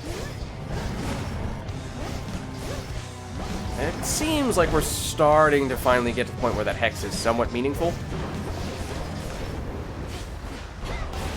I started facing the other direction because I wanted to back up. Oh, I could have sworn I stepped into that cloud there. Okay, we do have this Hex. I think I will do it just because these guys annoy me. Even if that would have been useful for Cerberus himself. Please stop doing that. Please don't stand there. Hex is ready. Good timing. Now we run.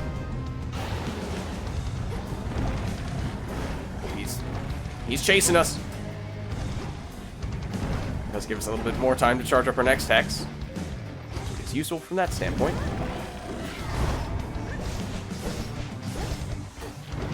Oh, you are not doing what I thought you were going to do. That, yep, looks like a fire breath to me. Which would make this a very good time to do all these things. Leaping when you're already in the corner, which is a little strange, but you do you, Cerberus. Ooh, hold on.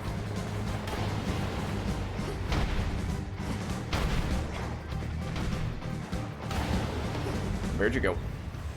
You're moving. Oh, you're moving way over here. Hold on.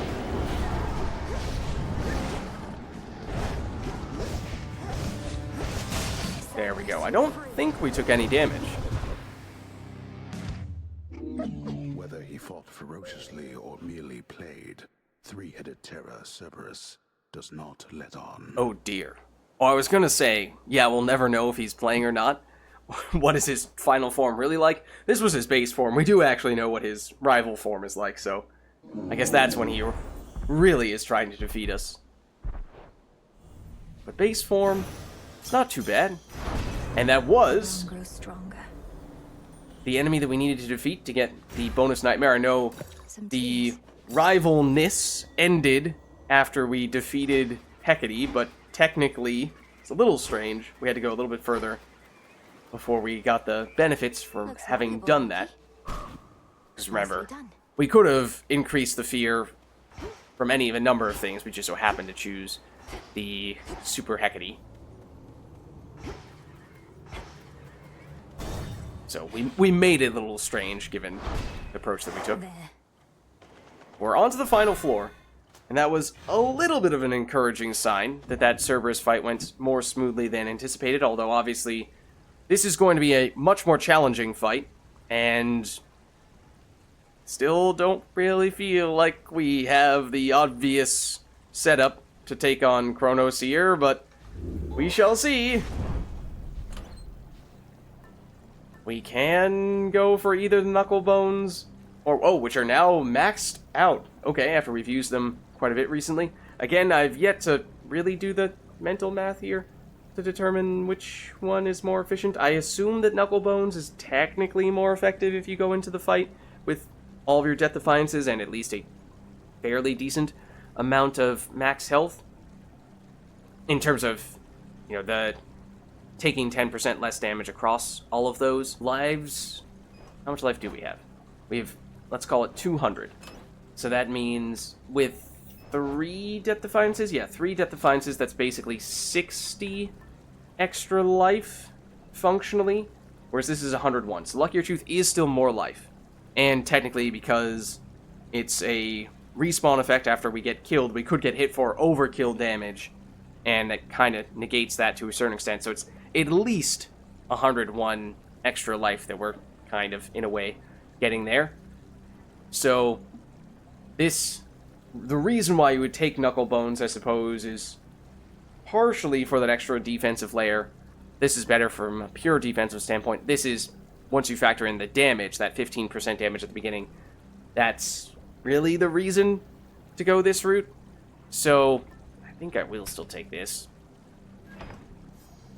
Okay, then, here.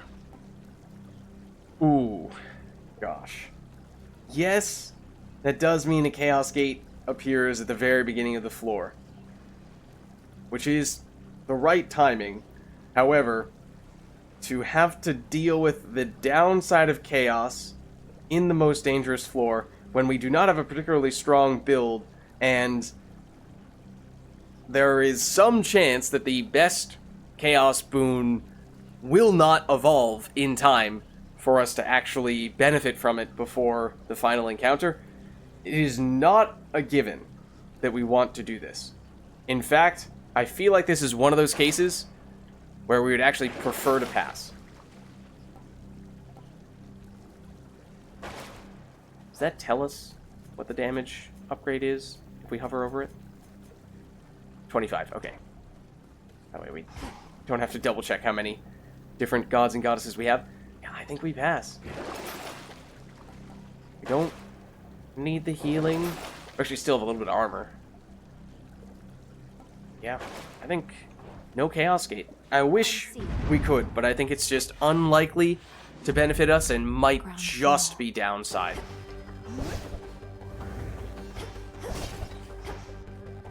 Okay, no other stuff in here. Ever-shifting chambers. Similarly, might not be the kind of run where we want to voluntarily take on more rooms on this floor, because we just don't seem like we are strong enough to do that. And like here, for example, in the past, we more or less freeze lock people. Okay, now we're stun locking these guys because they don't have armor. So it's safe from that standpoint, but pure damage-wise is nowhere near what we'd like to have. They're still walking.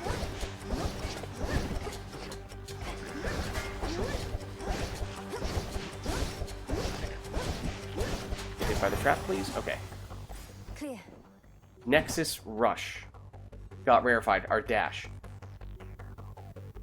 Normally, I would not be thrilled about that, but given that we now have a Hex that is taking on this damage, I don't remember what it was before it got rarefied, is the one thing I'm now questioning, but it's 180 damage. It's pretty solid.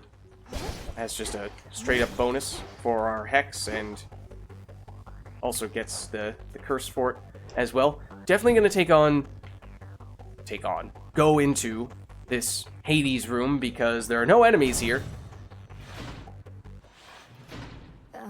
Greetings, Father. So at least in this case, it's all upside. Is that you? It is indeed. This chamber, it once held a prisoner of mine, a mortal king who had attempted to cheat death. I forced the wretch to heave that boulder up that path forever. He forgave me anyway. Oh. Yes, he's referring to Sisyphus. And I did not realize this was the same room in which we may or may not have once upon a time in Hades 1 encountered Sisyphus. Okay, that's a very minor Hades 1 spoiler, but it's also very early in Hades 1, so it's not even a big spoiler. Forget him, Father. What purpose does it serve to dwell on some dead mortal now? Kronos wants you to wallow in your guilt. Don't. You misunderstand. The prisoner, he was called Sisyphus the King. His boulder there was like a friend. He asked his friend to keep me company. Until more company arrived, he said. Oh.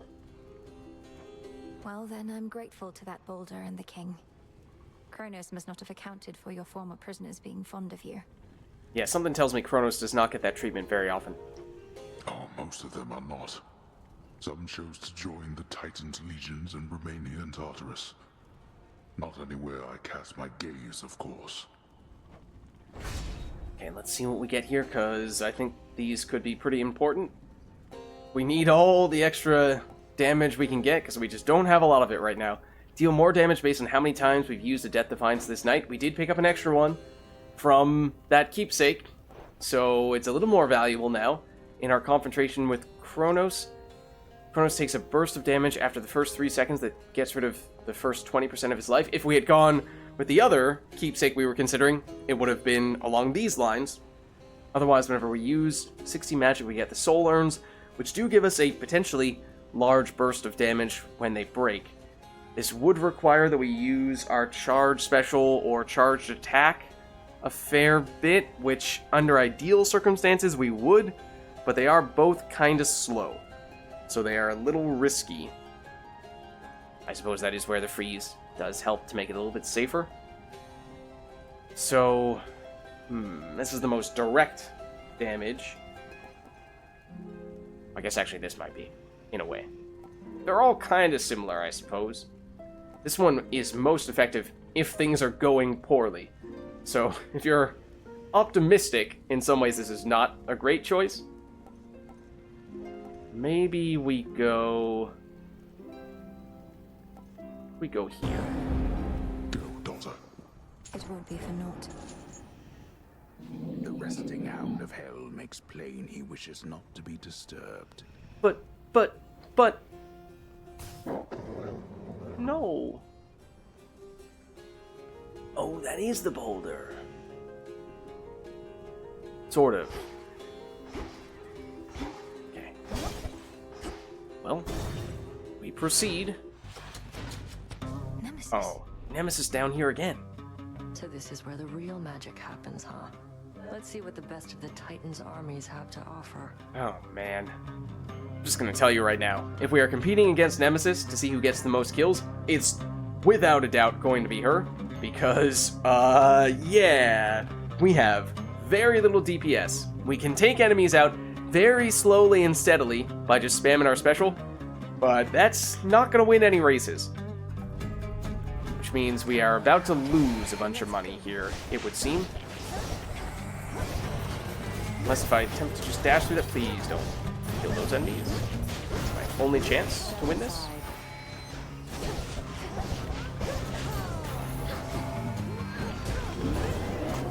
No, I was gonna try to get it that way. Please stop doing that. Please stop doing that. And don't get trapped in that.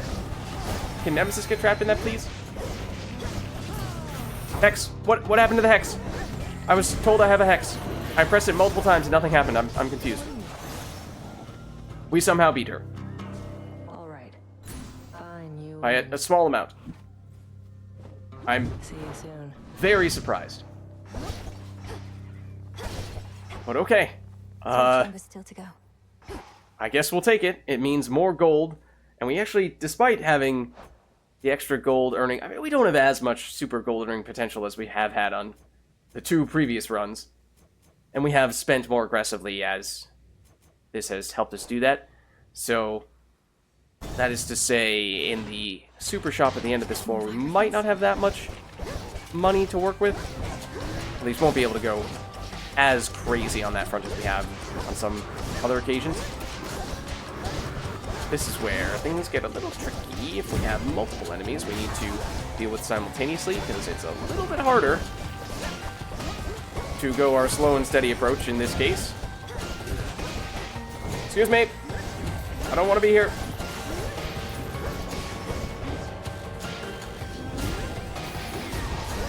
Okay, at least you're armorless. There is still another enemy in the corner, I think. I don't think you're the last one. Oh, you were the last one. Okay. Nothing else in here either. Wow. Not even giving us the option to go into extra rooms yet. One would hope we might get a little more time for that. The other thing that I'm thinking about is steady growth needs 3 more rooms, which I think means we would need to at least go into 1 optional room to get 1 boon rarefied. As whether that's worth it, that is difficult to say. There we go. These are armorless now. Now those guys are released. They are a bit annoying. Can we get our Hex back that brings back some of these guys as allies? So they can do damage for us? Because we don't have much of that. Okay, there we go. No rewards. The end of this room, any crafting resources of the things we want to pick up? No. Okay, so either this is the last room before Kronos, in which case we will not get another upgrade here, or we go into this mini boss fight, get high rarity Hera, at which point after the next room we would get steady growth to proc 1 more time. Not that this is an absolute game changer, but it is one extra little way we can get a bit more value before we hit the Kronos fight. And obviously this is an extra boon on top of what we already have, which we would otherwise not get from going this way. The problem is we are weak, and this mini-boss could mess us up pretty badly, but I'm gonna give it a shot. Which one is it? It's this guy. He has a lot of damage potential, like a lot of damage potential. Like a crazy amount of damage potential just from that alone. Oh my gosh. Those hurt so much. And so does this! I thought that was gonna protect us. It doesn't protect us. Oh my gosh. Please lose your armor. Please lose your armor. Please lose your armor. Please don't do that. Please don't do that. Please lose your armor instead. No, no, no, no, no, no, no. Not that. Run! Run! And then do this. Okay, now you're armorless, which should mean we can just stun lock you to victory. Theoretically, if this doesn't mess with us. Okay. So we took a lot of damage. As we anticipated might end up happening. gold coins. We do get a fair bit of gold from this encounter, which does help, but it's going to be hard to know until we see if there's healing in the shop. I think that's pretty much the only way this is going to be worthwhile, unless this is amazing. Magic Restoration. Make one boon heroic and give it an extra 2 levels. While no other boons are common, gain 15% extra damage. We saw that before when we were saying that would be kind of nice. It is damage across the board, which is useful. We don't know what this is going to land on. If that were to land on the special or even the attack, that would probably be best. I mean, in a way, the sprint, it only upgrades it by 1 rarity tier, but that does double dip because it works for the hex as well. So it's one of these two. This is more straightforward. This is much safer. This is more of a gamble. Maybe we play it safe on that one. Okay, this is a normal non-boss encounter with gold. We are now above 1,000, which is usually enough to purchase a few things at the super shop, including some of the stuff that is higher rarity or, you know, a double or even triple palm. Not likely to be enough to get everything, though. I think I will try this. We obviously did take a lot of damage in the previous room, so this is a risk for that reason. One would hope that we would fare a little bit better in this encounter, though, than we did in the previous one. And I do think this is a pretty good matchup for us. At least it was until this guy showed up. Now he's gone. It's not even the last wave. Oh no. It's a Rat Man. And other enemies on top of the Rat Man. Go away, Rat Man. Rat Man is dead. Is there another Rat Man? There is not another Rat Man, but there are more of these skulls. Stop running. There we go. I don't think we took damage. So I think... I don't think we took damage. So I think that was all upside. A lot of monies. A little bit extra crafting stuff. No. Definitely not. We can go for the Super Palm and give ourselves a little more time to get a little more money, potentially take a little more damage along the way, of course. But it just feels like, on one hand, we are not very well set up to safely do these encounters on the most dangerous floor. On the other hand, we do not have a ton of confidence in our ability to take on Kronos with what still feels like a fairly weak build, so getting a triple palm could be a difference maker. Hard to say. Oh, but I hate this room. I hate this room. Because there are so many of these guys that can hit us for absolutely ridiculous damage.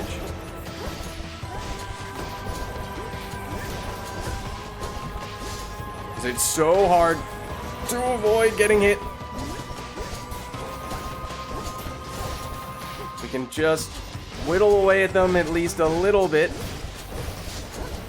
So that way, if we do get punished, at least it's not as bad, but it's not the only wave. Of course, it isn't the only wave. There is still a hex. Not necessarily sure that was where we wanted to use it, but we at least got some value out of it. Okay, there's another one down. Avoid you. Freeze you, maybe. Then maybe do some of this. It wasn't probably not the best place to do it. Oh, no, it was. Large enough AoE to get them all. Okay, I don't think we took any damage here either. Technically means we're healing 5 from one room to the next, so it actually is on net gaining us life. Okay. I think we're looking for this. Yeah, that's actually... It's a slightly bigger damage boost than this is, and this is active all the time for us now, whereas this is only conditional. Otherwise, it's damage on the cast, which just really hasn't been playing a role for us at this stage. And now this is just straightforward, no rewards from this room. There you are. Okay, I was like, what? Where are the enemies? Please don't do that. Because you just summoned a bunch of rats, and I now hate you, and this is why I hate the Rat Man in general. course, it was not the end of the encounter. Ooh, that was very close. There's another rat man. He must go.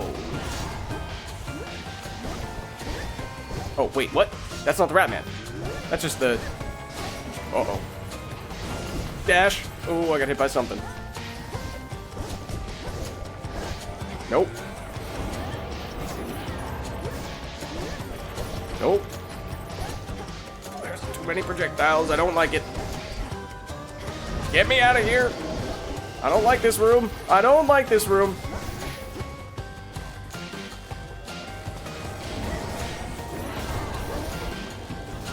Who's left? Ooh. Excuse me. You're hanging out in here. Enough of that, indeed. Okay.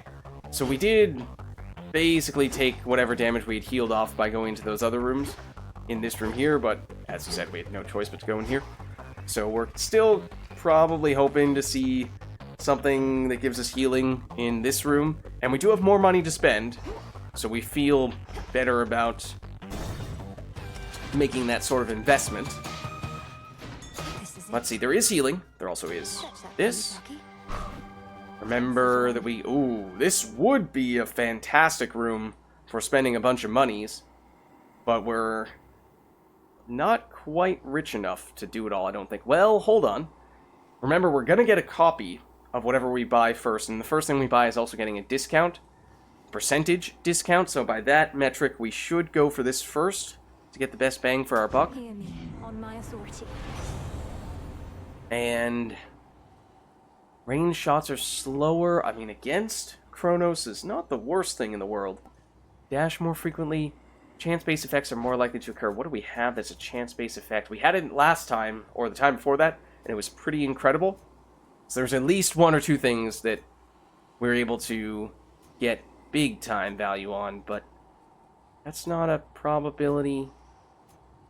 I don't know if we have anything that gets affected by that right now. No, that's not probability.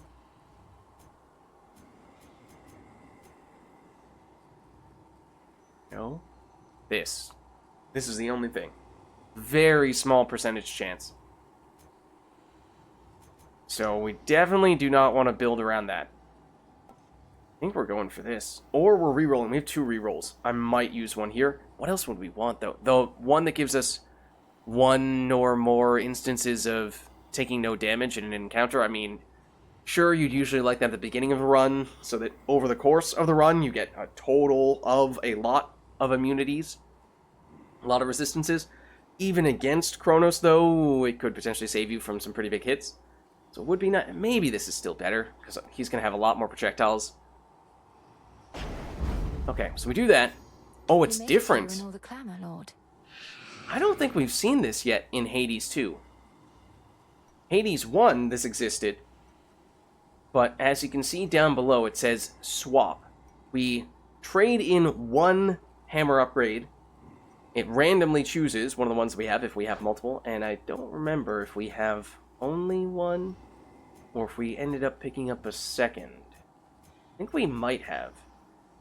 This one... I thought we got one in the Fields of Mourning. Did we not? I mean, this does help us with our attack, although didn't end up being as significant as we had hoped it might end up being, because we ended up going a little bit more on the special side. So if we were to make this exchange, we get 2 random new hammer upgrades. We can't choose them. So, or at least we couldn't in Hades 1. So, I mean, let's take the other things. We'll see exactly how much money we have left over. I think we might have enough to do that. It could be close.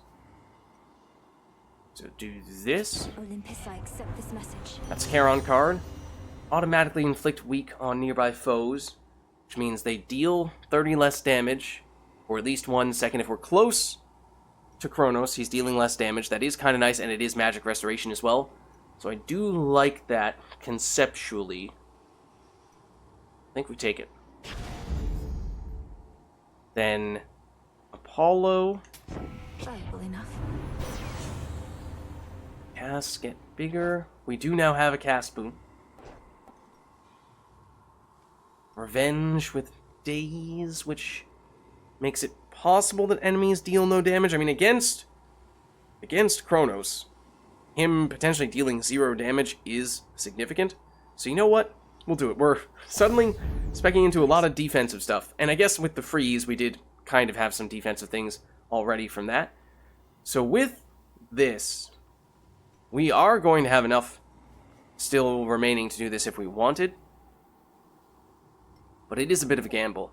I mean, I think it's kind of low risk, because it's not like we've been relying super heavily on this.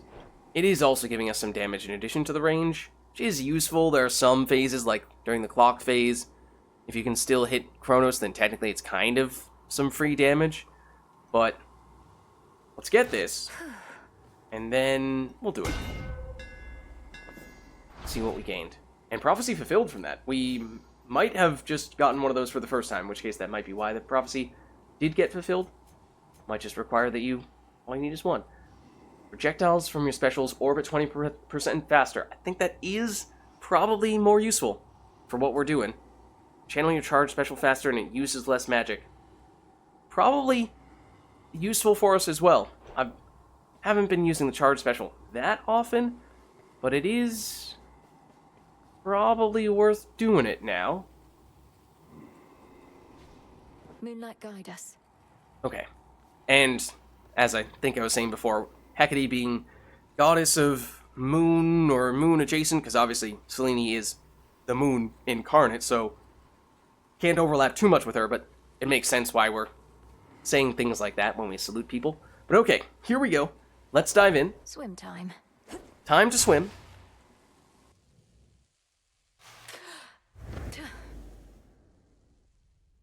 Not a moment late.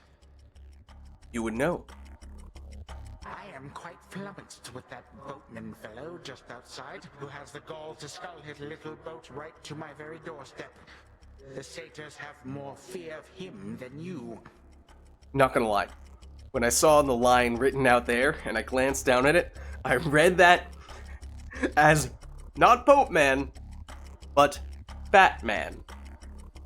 I mean, have you ever seen Charon's face? Maybe he is Batman for all we know. He does kind of have a skull face. He's kind of sort of Grim Reaper-esque. Look, he might be Batman, okay? I wouldn't rule it out. Lord Charon knows every stone in the underworld. Every drop in the 5 rivers. You say you can't be stopped. Neither can he. Oh. That trinket peddler, crudely hawking his ill-gotten wares to his very limited base of customers, and hoarding so much gold I generously wrought. A noble ally that you have. Indeed. Now, usually before we go into the Kronos fight, we would talk a little bit about what our plan is, what our key skills are going to be. We don't really have much of that. I'm gonna be honest with you. Spamming the special, the charge special now in particular, should be a little bit more effective. We can slow him down. We have better defenses, so we can make this more likely to be a success if we go the slow and steady approach. We just really don't have burst damage. The Hex has gotten a little bit better in that regard, but still is not anywhere near what we've had in some of our more recent runs. So I'm not loving where we stand, but maybe some of those last second improvements will be difference makers. There is the burst of damage we got from Hades helping us out. That is a little bit of a bonus for us. Oh, I missed on the second part, but we are now faster in this encounter. A little bit faster, which might be helpful too. This is a good time for us to do this. And then maybe this. That's bad. That's usually one of, if not his most avoidable attack.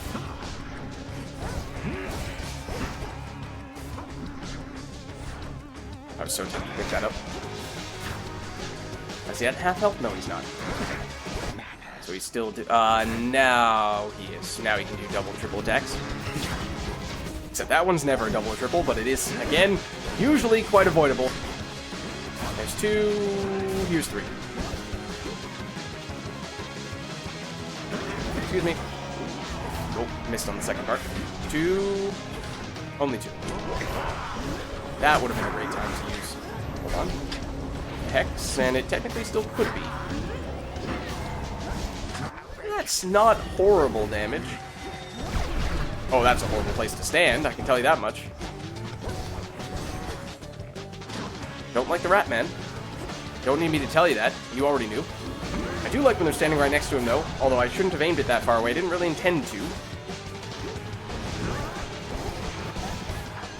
1, 2... We didn't do the third attack. Or at least we didn't see it. I knew that was coming, and I'm a little thankful, but surprised that we missed it. That we avoided it. 2, 3.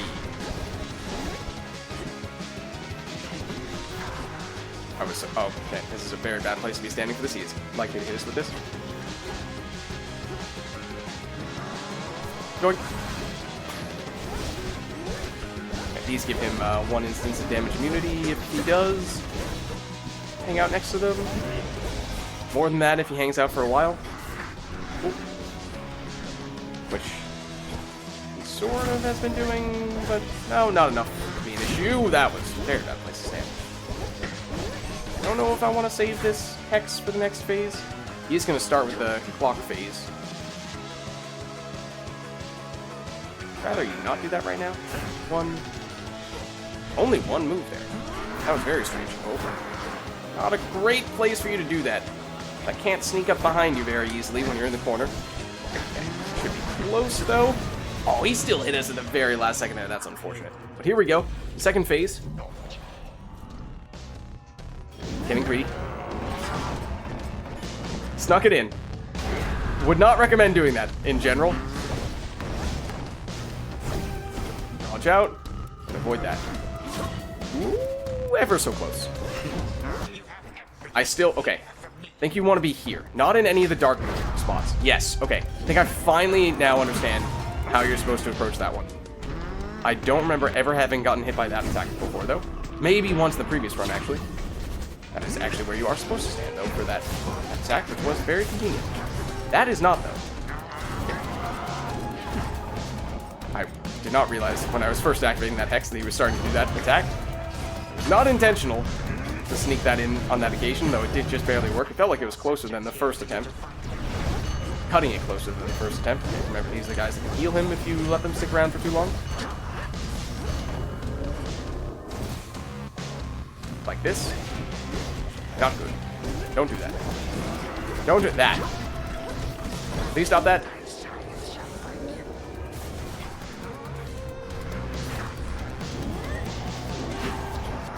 Ooh.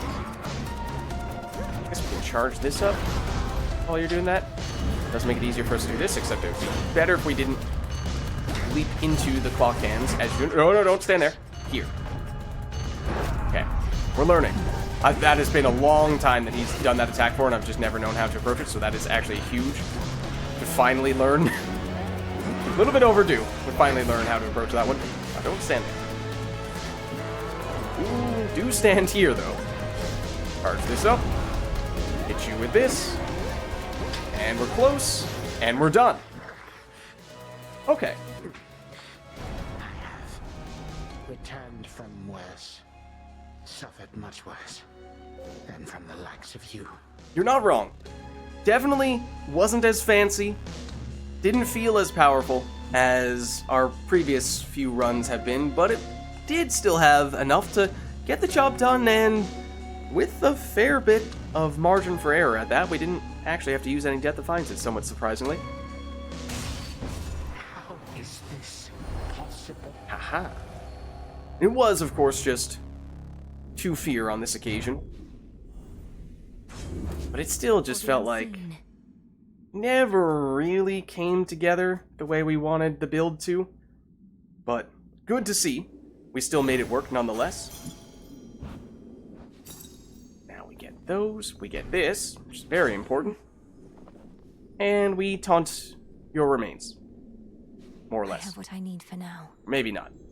I'm gonna say, like, the whole respect for the dead thing sometimes.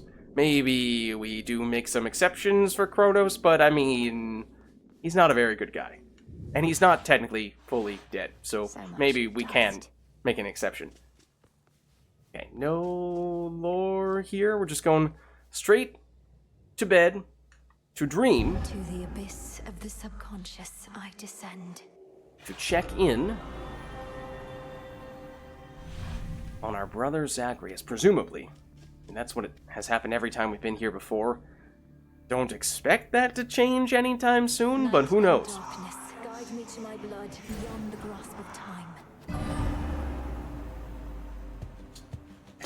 Let's see.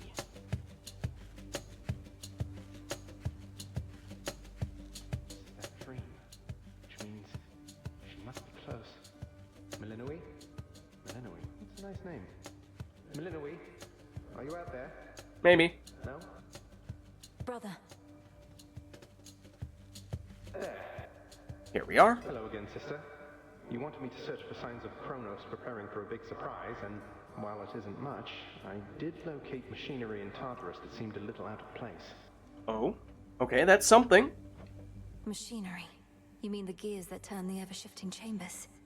In my time, that machinery is spread through Tartarus as far as I can see. What do you make of it? Well, normally I wouldn't have made anything of it, but perhaps it's connected to what you're saying. I'm working on tracing where it leads. What about you? Any word on how we ought to proceed?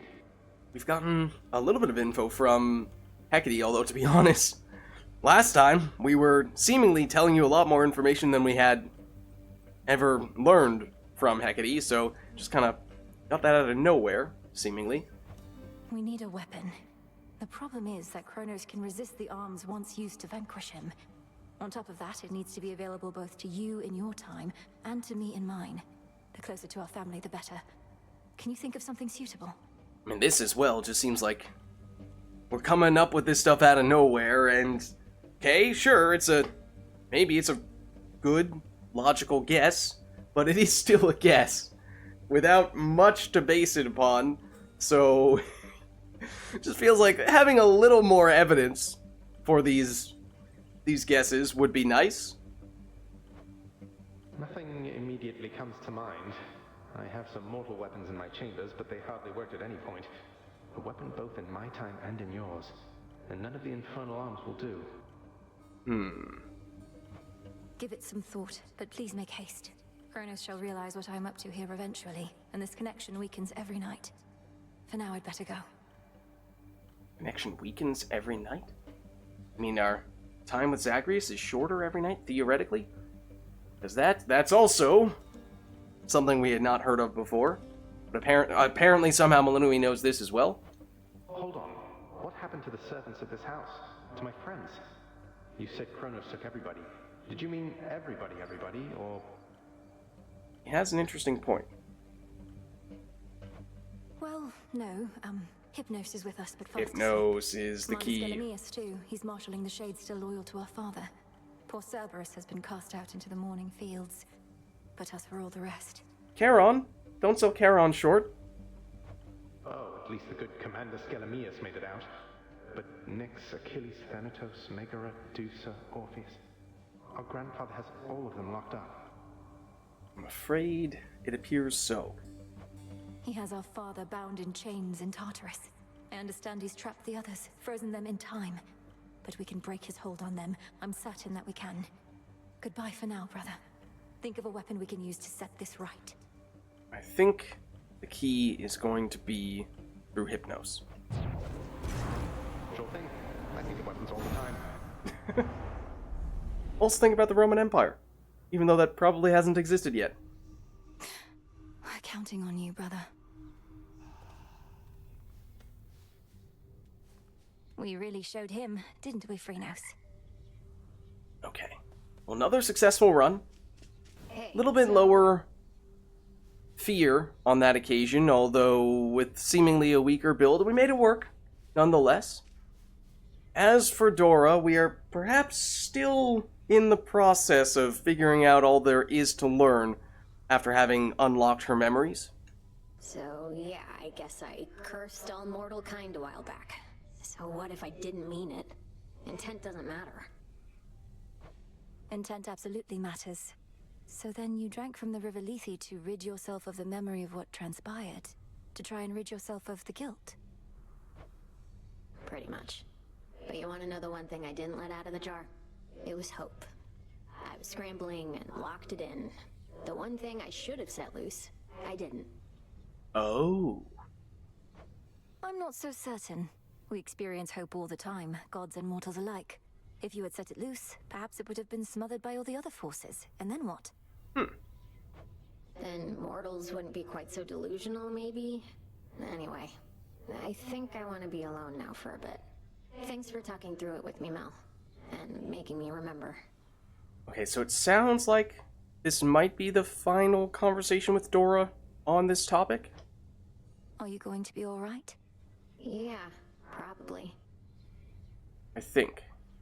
We would potentially still like to gift to her, because she is one of the people who we're close to maximizing our relationship with. However, we had to sort of put that stuff on hold with all of this other stuff going on about remembering her past, which typically prevented us from gifting to her in the same night.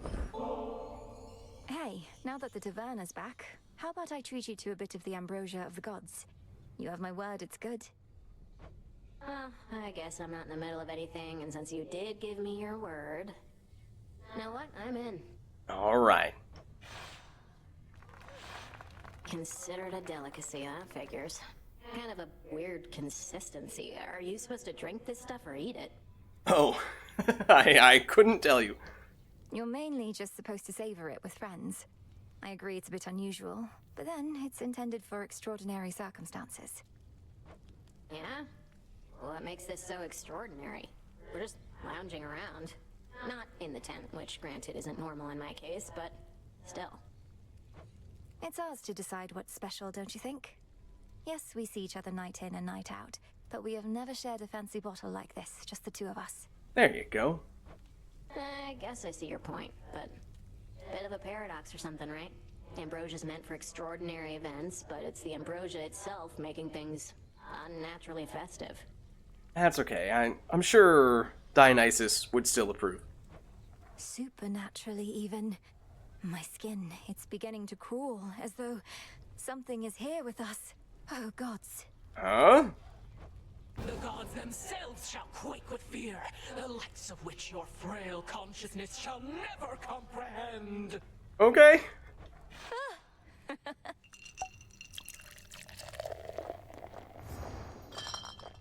Oh, also, yeah, I've once again forgotten to set up all these other things that would benefit from us passing time. Oh well. That's minor. Mind, but that was fun. Do it, Dora. Okay. Now let's just see.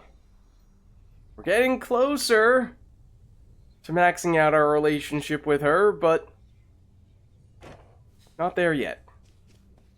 And I think now it was her and Odysseus were the two that we were working on most aggressively. Odysseus has perhaps now passed her because we were able to progress and gift him some things, while Dora was, again, just all focusing on her new memories that she, or well, old memories, I guess, that she unlocked.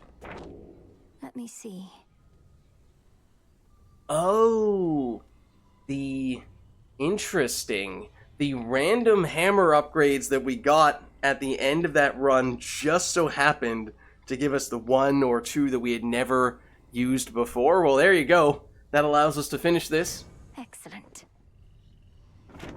Get a little bit of extra bones in the process. Again?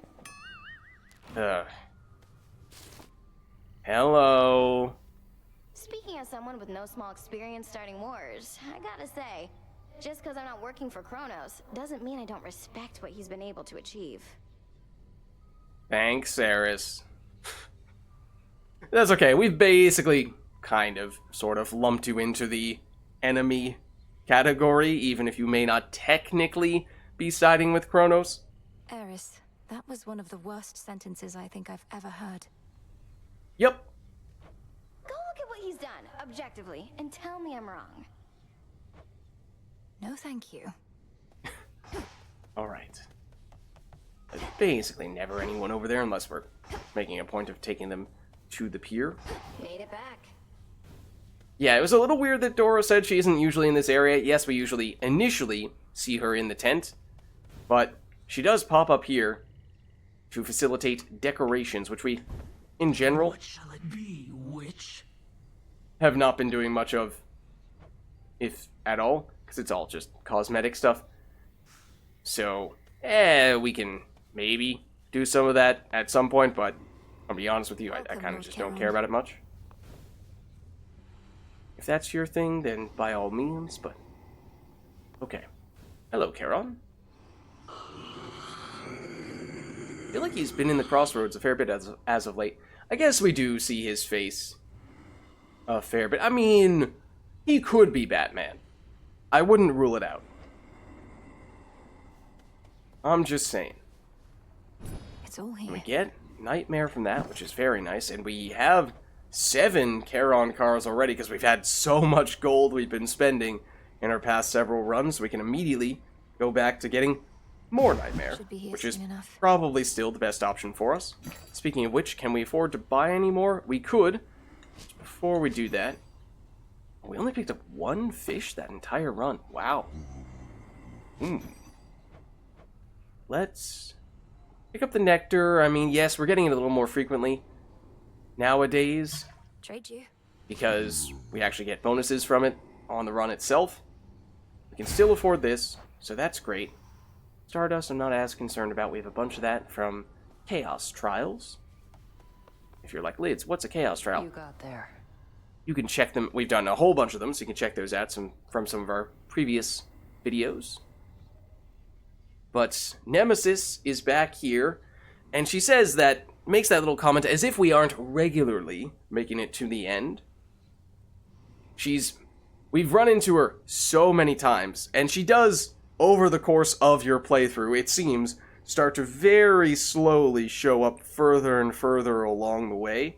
Now she is finally appearing in the final floor, so she's getting kinda close, but it's still just so strange for her to be trying to poke fun at us and belittle our achievements when we've made it so much further than her for so long now. Hey, about Narcissus. I won't undo the curse you put on him, even if I could. Oh, you put the He curse seems on. to be rather content, and besides, I can tell you truly believe he deserved it. Only problem is, that curse did nothing to aid Echo in her plight. I am not sure I realized that it was Nemesis who did that, or that I realized what exactly the other context was for it. Echo. That was the nymph who put Narcissus on my list of things to do. You're telling me getting divine retribution with no strings attached wasn't enough to put her mind at peace? Huh? So did Narcissus do something bad to Echo? So Echo wanted to basically get some kind of revenge, and obviously Nemesis was like, don't worry, I got you covered. And so Narcissus then cursed, or rather, Nemesis cursed Narcissus. And so if we want to try to help those two out, and maybe they can make amends, well, we're going to have Nemesis undo that curse. Correct. You evened the score between them, though you didn't set things right for either one. They had to set things right for themselves. With your help and encouragement, I guess. Same difference to me, long as neither one ends up much better off. Sounds like you lectured both of them, so I'm sure it's close. So you don't care how they end up, as long as they're even? You're catching on. I guess that's kind of the whole basis for being all about the retribution-y stuff. Excellent work. Okay, I feel like we should do this first. All done. Because we arguably should have done that very first thing and then pass the time with Dora so that we could potentially get more of this stuff. We're almost at 5 Zodiac Sand, which theoretically would be the threshold we need for this. The fact that this requires 5 Zodiac Sand, this requires 1 and then 4 of the, I forget what the V stands for, but V lens from defeating Typhon suggests that overall we will need to get 10 completed runs to get the true ending. I assume once we get both of these, we more or less get the true ending immediately. Maybe we need to do 1 more run after that, but that would mean 6 total going down, 4 total going up, and then of course the big question mark is the question mark. Is that going to be something that we just kind of get automatically from some plot scripted encounter that's going to happen eventually once we finish more runs, or are we going to have to go out of our way to do do something else that we don't know about yet in order to get what is currently that key mystery resource. I don't know, but I think this is where, again, we're just kind of loading up on these because we have a lot of upgrades we can make for our familiars. They are beneficial. It'll be worth the wait. And it costs nectar, but again, we're trying to make a point of picking up more nectar so we can spend it more aggressively as well. Now, might you give us critical information regarding some of those incantations? And I am now remembering, we've done this before, gone to the cauldron, done this exact recipe, and then spoken to Hecate and said to ourselves, you know, it'd probably be useful to talk to Hecate first in case she does give us an important incantation that we now can no longer do until next go-round. We heard about the Titan's latest misfortune by your hand. Is all else proceeding as intended by your estimation? Seems like it. I think so. We just need to find a suitable weapon now, and then everything that's come to pass can be undone. Yeah, so that was Melinoe'S idea, to find a weapon. Hecate had no input on this whatsoever, so I am curious what Hecate's response is. Also, as I said, watching that little bit of information about the Supergiant Games, the developers' design process during early access, they also had mentioned in passing that Hecate she's a witch, as is Melinoe, but apparently Hecate may be the goddess / titan of witchcraft and sorcery / magic. So I did not realize that she had that significance of a role in that way. Perhaps not everything, but plenty. You know the rest by heart, and I'll not pry for further details. But should an unexpected setback come to pass, tell me at once. This is all kind of strange to me. This is all stuff that I assume was only added as of the full release, but the writing just feels like it has very odd holes, odd gaps, where Melinoe in particular just makes these leaps in terms of what it takes to defeat Kronos.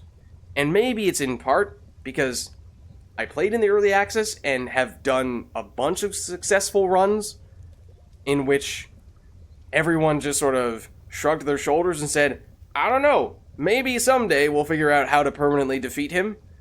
And that was sort of like placeholder dialogue until eventually the full release came out, when eventually you would complete enough runs that someone would give you the magic recipe, the secret sauce. But I always thought that the key was going to come from wisdom imparted by Hecate, and not just Melinoe having a light bulb moment out of nowhere and suddenly having this elaborate solution with no one there to brainstorm and vet those ideas alongside her. It's just, oh, I came up with this idea. Surely this is right. And everyone just goes, oh yeah, sure, no question. Yeah, you know the rest by heart. Where is this coming from? It just feels very strange. It feels kind of sloppy, writing-wise, if I'm being honest. And by Supergiant standards, I feel like they're better than that, so I'm a little surprised. I shall. That is not something that happens very often with them when it comes to what is the major resolution, the major conflict in the game. It'd be one thing if it was minor lore-related dialogue or, optional stuff like that, but for the main thing that we are trying to do in the game, you need to get that right, and it just feels strange. When last we spoke in the taverna, I didn't mean to shame you for your musical tastes. I just had no idea that Skilla could be taken seriously by anybody, much less you. That's true. He was saying he was a bit of a fan and would like to hear her again. And he has some experience with her, as we mentioned previously. Think nothing of it. Siren music's an acquired taste. Oh. Acquired by all those who sailed in their vicinity whilst I was home. Incessant drivel, though, that's all you think it is? Well, perhaps I was a bit uncharitable in my assessment. It's just, I have trouble separating my disdain for the performer from the quality of her craft.